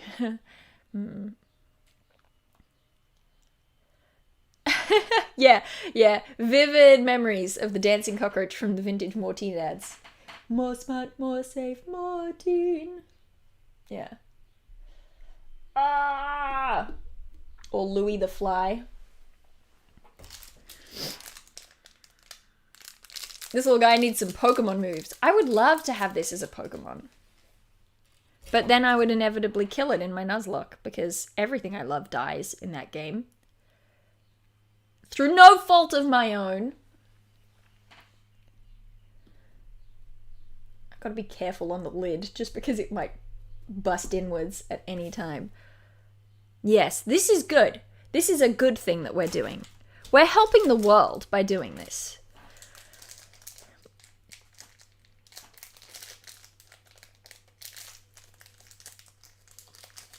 Okay, well, thank you so much for joining us. I hope that you sleep well. I hope that you are well rested in the morning, and I hope that you've had fun hanging out with us. It's been very nice having you. Oh, it would be a grass psychic type. It would. You're 100% correct. You should feel very correct right now. Get in there. There we go. Ghostly Evenish is staring at you. That was the name of my oddish, was Evenish. I didn't expect this stream to be such a nostalgia trip. I know, right? It's funny. It's funny how you... The other day on... we were recording an episode of the Eldritch Lawcast, which is the podcast that I'm on. And it's two Australians, one from Melbourne and me, and two US Americans. One's in the Midwest and one is in Seattle. And we started talking about lollies, and musk sticks came up, and they were like, I have no idea what this is. And Ben and I started describing musk sticks, and we were describing them very differently. And I think I'm correct. I mean, that surprises no one. Happy 100,000 subs, Dale. Love all your content? ? Lol, whatever you want to call it. Is this not content? Is this not content, Eddie? Tell me. Explain to me, in what way is this not a content? No, thank you so much. This is good. How lucky am I? How lucky am I that I get to sit here and make a watermelon into a beholder lantern? And I get to do it with people. Like, there's people watching it, right? My life is so fun. You've made my life so fun. Thank you. Get in there. Get in there. I accidentally became Tarzan, so then I did it again on purpose. Well, that one might fall out, but we'll see. This is certainly an content, TM. I agree. Are you not entertained? Exactly. Oh, we got a sharp toothpick. I can't believe how little knife slippage there was. I didn't even come close to dying today. Maybe once or twice. Maybe I'll watch this back. Maybe there'll be clips and I'll go, oh, okay. Maybe. But, my current memory is that it went very well and I was not a danger to myself or others. Of which I can be proud. I don't know. Maybe back here? Maybe back here. Yes, good. I like that. Okay, all right. We got some depth. We got some depth going on, and I think the orange one can go right here, maybe. Shh, don't jinx it. Well, the knives are still right there. I, for one, feel quite content. I'm glad. I see we've gotten to the decoration stage. Hello, Apollo.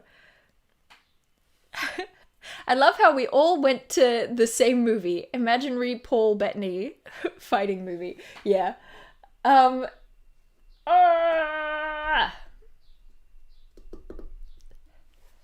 think we've done it. Folks. Does that not look like a beholder? Is it not a watermelon? Is it not a jack-o'-lantern? This baby can fit so much candle in it. Oh yeah!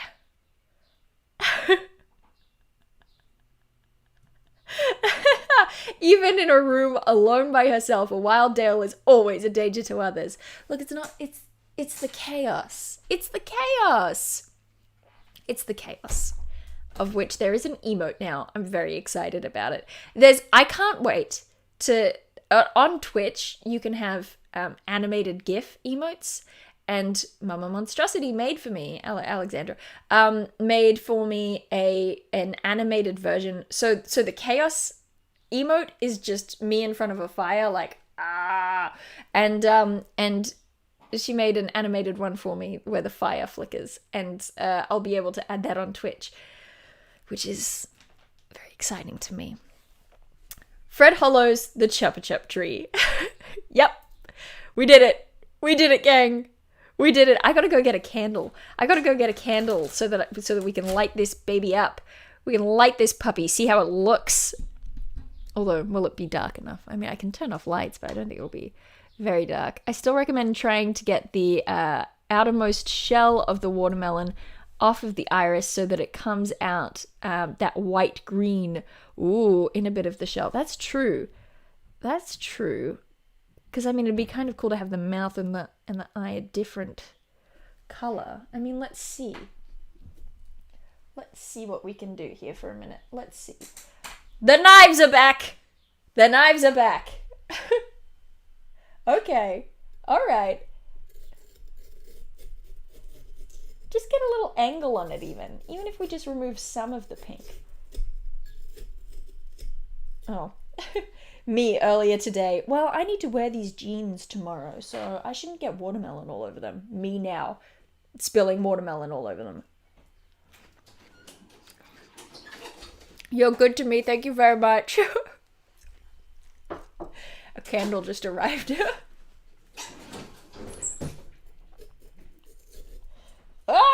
I'm okay. Yeah, the watermelon is getting all over the floor. Yes, okay, sure. But what do we take from this? We take from this, it's a question of growth, really, of growing as people.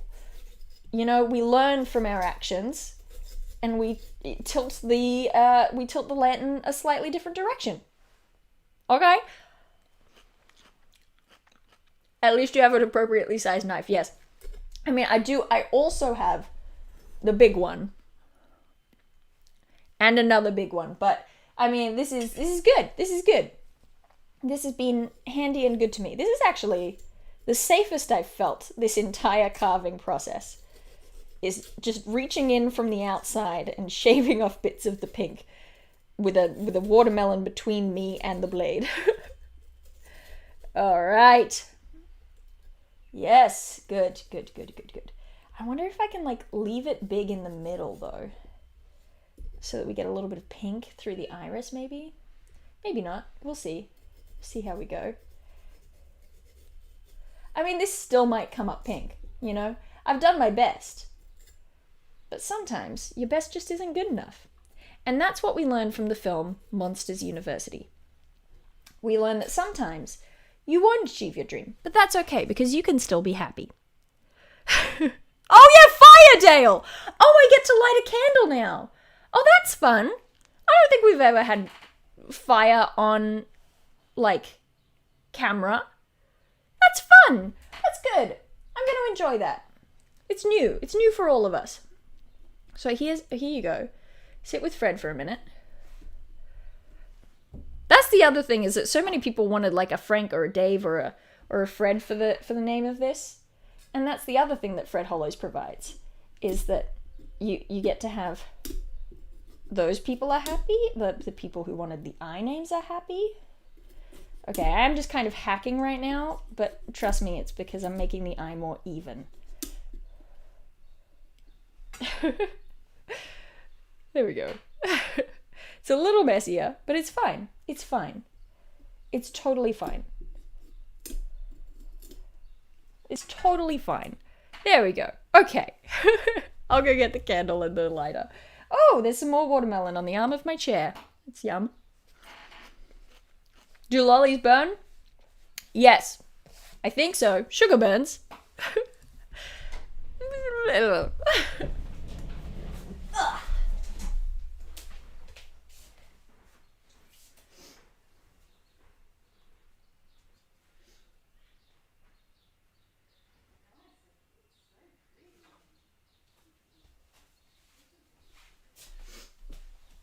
Okay, we have here a smorgasbord of candles. Should we take a break real quick to look at the danger quiz while we're talking about chaos? let's put on the danger quiz. I really like. I mentioned that restrictions have just lifted here, and that I was finally able to go and visit my grandparents yesterday. And when we called to say we would be visiting, my granddad was like, "I know she just reached 100,000 subscribers. I'm not gonna get sprayed with a water pistol again, am I?" And I submitted to a weapons check at the door, and I did not spray him with a water pistol. He's a very willing participant. Oh, I'm still fast. We hit 50,000 subscribers. I think I got a little bit exploded. This video is going up a little bit late, but I wanted to There's a little glimpse of me with fire. the channel to celebrate because this is a big milestone, y'all. I have a number of friends and relatives who make a point of letting me know that they watch my videos, support my videos, which is very kind of them, and I thought that I would repay that kindness by inventing my 50,000 subscriber danger quiz. Basically, I'm putting to the test Another precursor how to well risky whisking, they clearly. know my channel. How much attention have they been paying to me? Christopher, thank you so much. Because it should be all of it. The danger quiz is very simple. For every correctly answered question that the subject provides regarding my life on YouTube, they receive a sweet treat of chocolate, lulling them into a false sense of security. This was 2018? Wow. But unbeknownst to them, there was a price to be paid. So it took me for 5 years. What is it? incorrect 5 years to answers. reach I know that 50,000. A lot of you are new to the and channel, then but I also 3 know years that to a lot reach of you have been 100,000? digging into Okay. the back catalogs and checking out old videos. So I'd be surprised if you didn't know some of these answers yourselves. Let's get celebrating. Welcome to Dale's I have questionnaire that extravaganza. I'm not water actually pistol sure what is it's over called. there. Welcome to the danger quiz. It's right behind me. So, the With game my is very simple. Monarchs Factory logo. You get a celebration I wanted to have the chocolate. gears going my today, celebrating? but one of the elastic bands snapped and I don't remember where the other... watch my videos. Alright, great. You ready? Questions. No. Questions! It's time for the quiz! This is my theme song for the quiz. Don't you like it? No, don't. So let us begin, shall we? Oh no. Question 1. What is my standard video greeting? Hello humans. Ding ding ding. Help yourself to a celebration! I missed What 2010 Halloween YouTube activity vibes. did I film that made viewers so anxious that it still brought up 4 years later? Oh, that's so easy. And also, this is so narcissistic that it's about her own channel. That's celebrating her channel. Well, okay, yeah, but that's still celebrating oneself. That would be the cutting the jack-o'-melons with knives. That's correct. You get a Fate! Treat? You get a chocolate. That's not so bad. Look at that. That's how you I'm celebrate. glad I didn't check any of these videos last night like I was meant to. This is ridiculous. What makes up the Monarchs Factory logo? Oh, I was thinking. Granddad. My granddad. Good subtitle. Is there another element to it? Well, it's probably a crown. You get a chocolate! Celebrate good times! I initially began Monarchs Factory to enter a contest for a place on which channel vlogging. Geek and Sundry. This was me lulling them into a false sense of security. In the context of my channel, what does TED stand for? T-E-D. Too easily distracted. Look, he knows his stuff. He kicks up a fuss, but he knows his stuff. Throughout 2018, Monarchs Factory has played host to monthly installments of the supernatural-ish dramedy. Organizing this with Omar's web sibling was series great. Wolfgang. Hi, Name can the you spray him characters. with water for me? She described it as a dramedy. Oh my god, I might not be able to do this. This was video meant to that be we're an filming right easy now question for celebrates Omar. me reaching The first 50,000 two questions were meant to be Allegedly. easy She told me. passes. But how many views does Monarchs Factory currently have? I'll give it to you to the nearest 500,000. I never looked at that. I got no idea. You don't know the No, answer? I don't know the answer. You don't know, well, unfortunately, there is a penalty.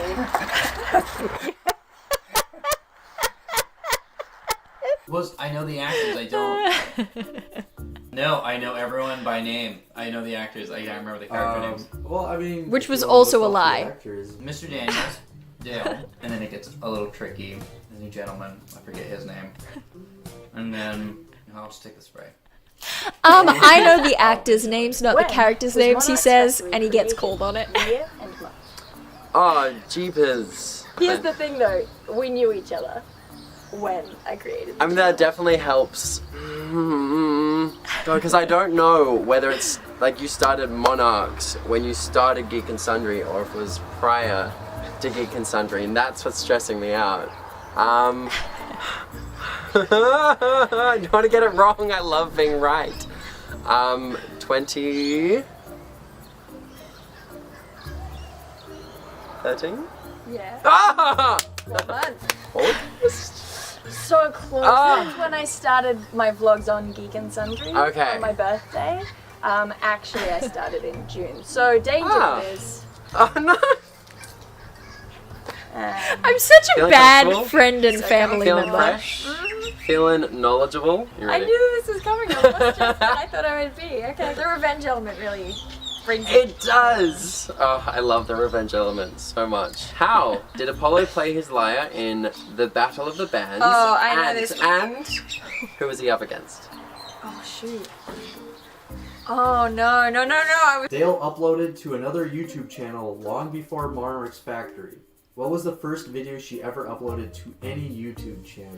To any That's YouTube Daniel. channel? He'll be YouTube pleased to know that channel. you think he's cute. Knowing Dale, it's probably like a video of her dancing that she thought was really funny. I like white pajamas. I feel called out. Purple polka dots.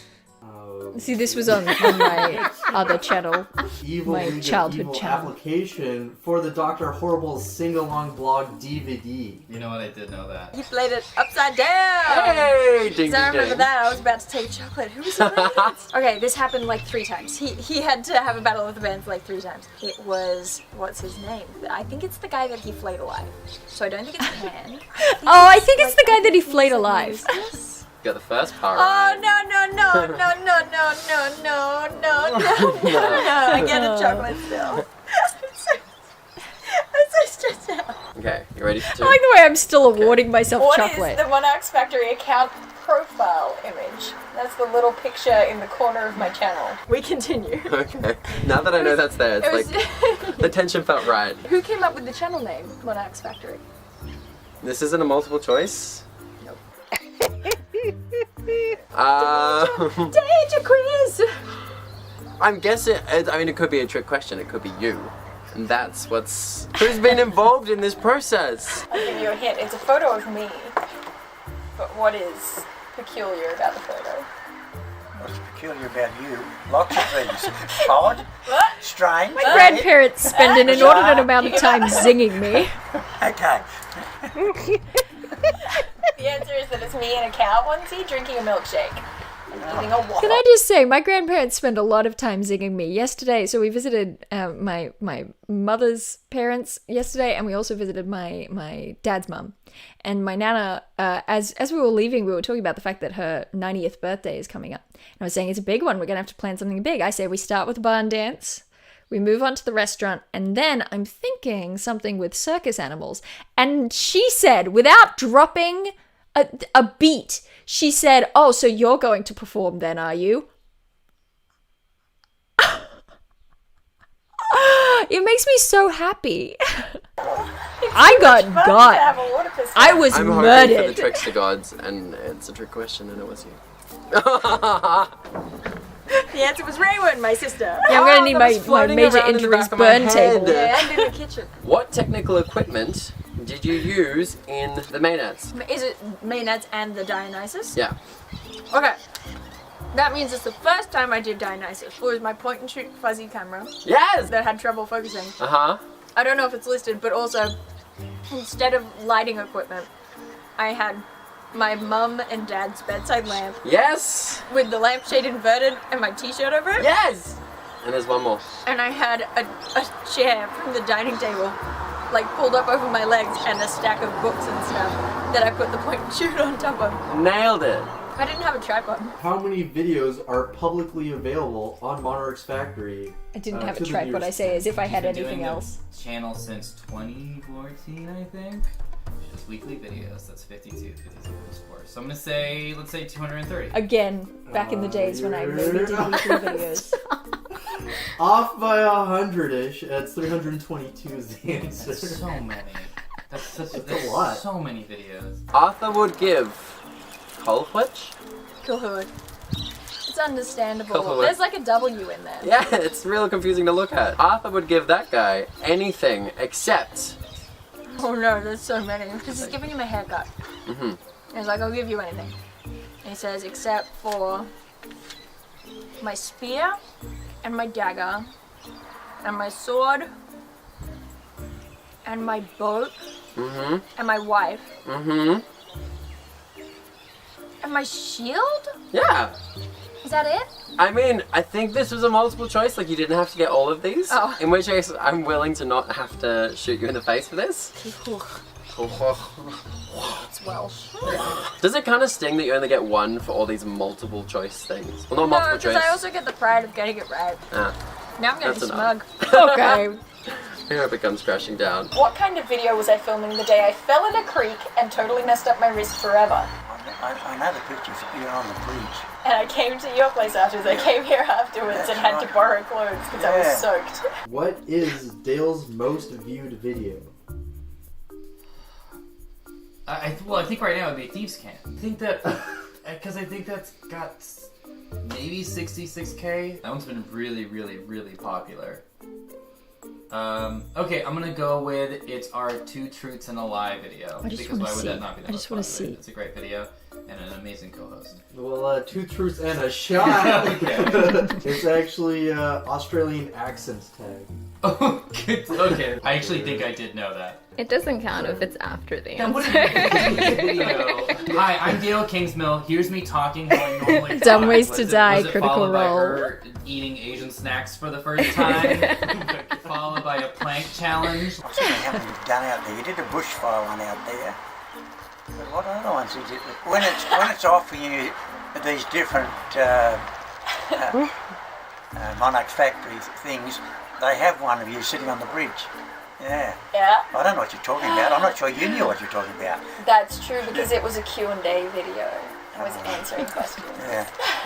I'm not good at answers. Who was the father of the other Scylla and not the monster? And what was special about his appearance? Oh no, this is the guy. He had a purple streak. I like squat. I like ready myself. and it made him immortal. Yes, that's the power bit down. And his name wasn't Mupsus. No, it was But it not. started with M. I Well, still don't the same remember colour it. as M. I still don't think remember it. His name was also Mauritius. It's close. What's his name? Nissus? Oh no! Oh, I should have should've remembered gotten that. one right. And you know what? We're gonna go for this one. Kill shot. That was a In great what noise. year did my channel become funded by Patreon donations? I want to say Patreon funded started in. This year, MonarchsFactory's community grew much faster than it has in the past. How many subscribers do you think joined the channel in 2018 alone? Oh, there's lots. There was a bunch that you got about 10 in one hit. So I think you went from about 30 something to 40 something. Is that close enough? Pretty close? You did say 30. The answer is about 30,000 subscribers throughout 2018. That's pretty close. 20. Always got that part right. Yeah. Unless it started from birth. Wow, this is some great ambient noise. 2017. I think you don't get a chocolate, but I won't spray you in the face. Who was at fault for Theseus ruining a perfectly good chair? With his butt? I mean, your mum didn't I'm write serious, that with his down. butt. Because he left his butt on a chair in Hades. The whole butt? It's one of my favorite his stories. butt got It's one of my ripped off. favorites. Oh. He was stuck, it was this whole thing. Heracles ripped him off the chair. But his pal, his bosom buddy, His butt buddy. his butt buddy. I'm very sorry. That's I mean, I'm okay. not really that sorry. No, you can you see in the shouldn't be. My video on mum prepped face. these questions that were catching me out. She did a good job. I still don't remember his name. It did start with P. It's not Perseus, it's... No, no, no, no, no, no, no. I'm just getting ready. It's... Prometheus. Prometheus? Here we go. Bang, bang, bang. She shot me down. Bang, bang. I hit the ground. So it was Pirithous. Oh, Close.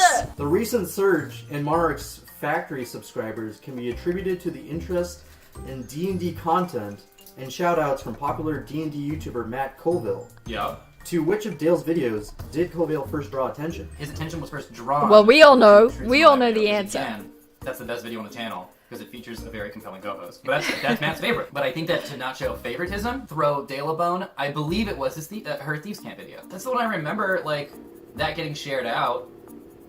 like waking up to that and being like, oh no, her power is growing. And to that I say, you get a shot.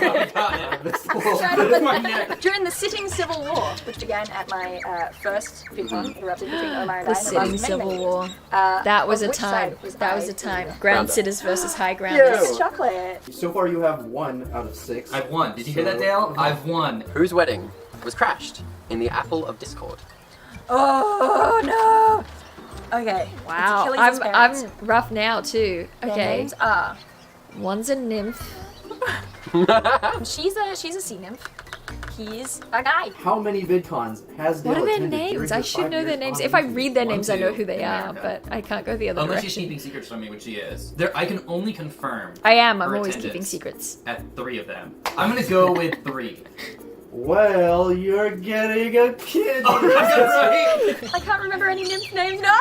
I can't remember any nymph names. Oh, I'm not doing it yet. I'm just preparing myself for the inevitable. Even if I get her name, I'm not gonna get his Where did that bigger water pistol come Can I from? accept the consequences? Nephilim and Peter. Thetis and Phileas. Oh, of course it's Dina.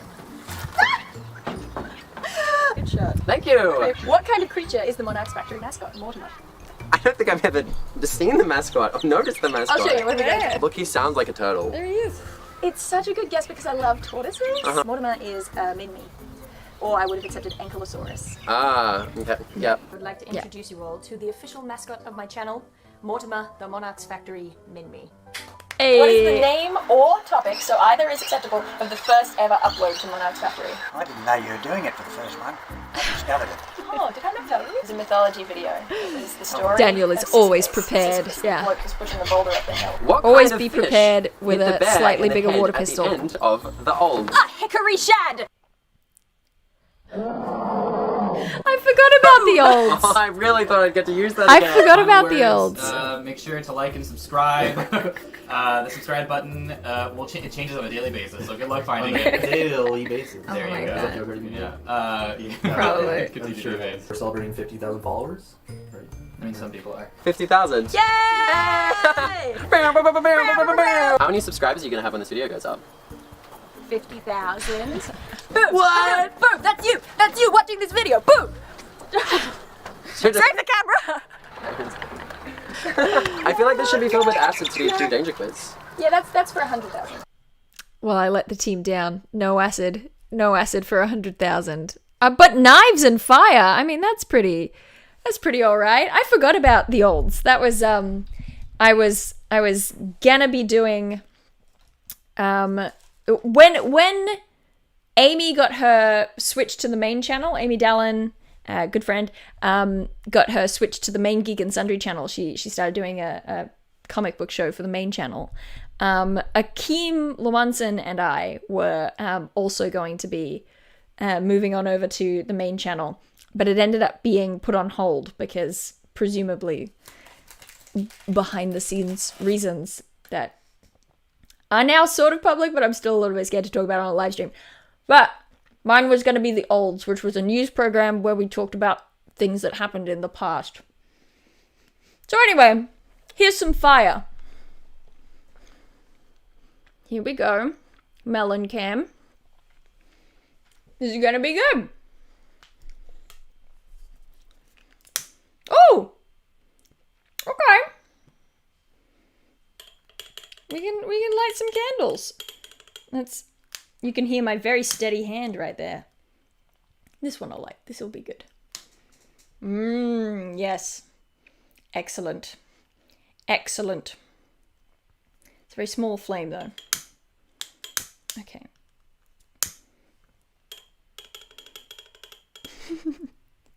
Hearing that little rattle is very, very funny to me. Okay, we got a couple flames going. Put them in the melon, then light them. Probably wise. I mean, okay. I don't know if I'll be able to light them. Let's see. Okay. Okay, we'll balance that in there. All right. Balance is a strong word. It's a very strong word.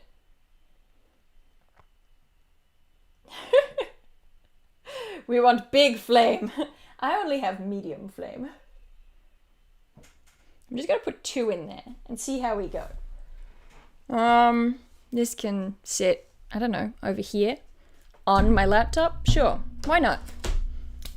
We work with the space that we have. Okay, this is, I don't know how to, all right, give me a second.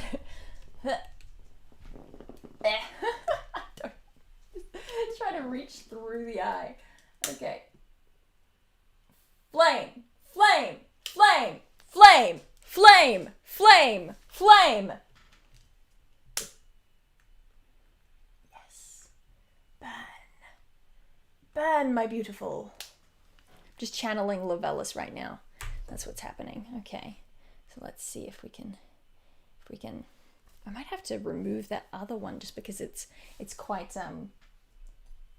bright with the glass actually, which I didn't. Okay, all right. Step 1. Looking pretty good. Looking pretty good. Let's see if we can get it a little bit darker in here. Give me a second. Okay. Ah.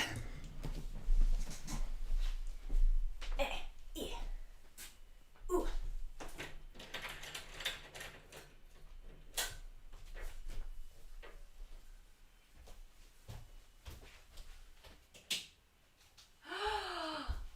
It's beautiful. It's beautiful. Wow, I'm actually being lit by the lantern. Like, my lighting should be really bad right now, except I have the lantern coming out and lighting my face. That's really funny. Ah! Look! That looks so good. I mean, if I lift it up, the candle will fall over, so I probably shouldn't do that. That actually looks really good. Wish there were little lights in the eye stalks. That would be amazing. That would be amazing. Like, oh, you know what you could do is you could like glue birthday candles to the outside and light all of them. That would look great. That would be great. I'm not gonna do that. But I'm just saying, if I ever want to make a jack-o'-lantern that's a beholder, I'm good. I'm ready to go. Holy moly. Imagine how scary it'll look at night. Yeah. That's good. That looks good. I'm surprised. I'm a little bit surprised. Yeah, Fred Hollows. Dr. Hollows, looking sharp. Looking proud, looking happy, looking joyful. I can't believe neither of these candles have fallen over. They're both so tall, and the inside of this melon is so wobbly. Yes, we need more fire. That's what this needs, is more flames all over it, so that you can't touch it. Oh my goodness. I should glue a bunch of candles on and try to blow them out. But I don't know if we have any candles. So, this is it. I'm really pleased with how this turned out. Eddie says, loving the trips down the YouTube memory lane. Congrats again, love this live stream, and awesome work on that jack-o'-melon lantern beholder. It looks great. Fred Hollows. Quality. Quality right there. I'm very pleased with how this has gone today. I hope everyone... I just saw one of the lollipop sticks coming in from the wall of the melon from the inside, and I freaked out. I was like, what the hell is that? So, there you go. A little bit of monstrousness. So that's good. Oh, I'm really pleased with how this has gone today. We've been streaming for 3 hours and almost 50 minutes. So creeping up on 4 hours. I almost never want to stop because I'm having so much fun. I'm so glad that I get to sit here and celebrate this with you. Yeah, I don't know. I've been doing this for a long time, and it feels like my choices have been vindicated in life, and that's always a nice feeling. I feel justified. I feel like there's a little bit of security now. No one can be like, oh, okay, you're trying to make YouTube work. I'm like, well, I have 100,000 subscribers, you know? It's like a little badge that I can flash to say, no, really. So, I don't know. It's been really nice being able to sit here and share this moment with you and be able to do something fun, something a little bit nostalgic, a little bit dangerous, and a little bit new with the D&D edge, a little bit of a lot of things. It kind of carries qualities from throughout the I don't know, eras of my YouTube channel. So, thank you very much for joining me. Let's see what the lighting looks like when I swap to the actual webcam feed. Let's see. There you go. That's pretty good, huh? That's pretty good. Nice little melon cam in the corner. That's nice. This has been so much fun. There were so many things I was stressed about getting ready for the 100,000, getting ready for this stream, because I just wanted it to be good and fun. I wanted people to enjoy it. And so I wanted to make sure that I had the website and the merch ready to go. And, you know, I wanted to make sure that I had something, you know, the 2 cameras and stuff so that we could get something a little bit interesting going for the stream. Because this is like the first time that I've been streaming on YouTube that I've actually like tried to make it good. I just hope that everyone had fun, because I had a lot of fun. I hope everyone had as much fun as I did. And now I'm going to go and figure out something to do with all of this watermelon. Ladles and ladles of watermelon. Yeah, all right. I know it's getting late for a lot of people, so we're probably going to call it a day. Thank you so much to my moderators for moderating chat today. Everyone say thank you to the mods. Thank you, mods. Thank you so much for sticking it out as we made Fred Hollows over here. I'm really pleased with how it turned out. Hey, I found some change down the back of the sofa. Thank you, Pretzel. Thank you very much. Yeah. I hope that everyone had a good time. I hope that everyone has good nights, because I know that for most of you, at least a lot of you, but probably most of you, it's getting quite late. So I hope that you have good evenings and good days tomorrow. And for everyone else, happy time zone. I hope that you are staying hydrated and eating good food that you like and making sure to stretch and get enough rest. Okay. Well, I guess that's it. 100,000 subscribers. I feel like we've properly celebrated. Okay. Apart from that, I do believe that's it. I'm done. And I'll see you all some other time.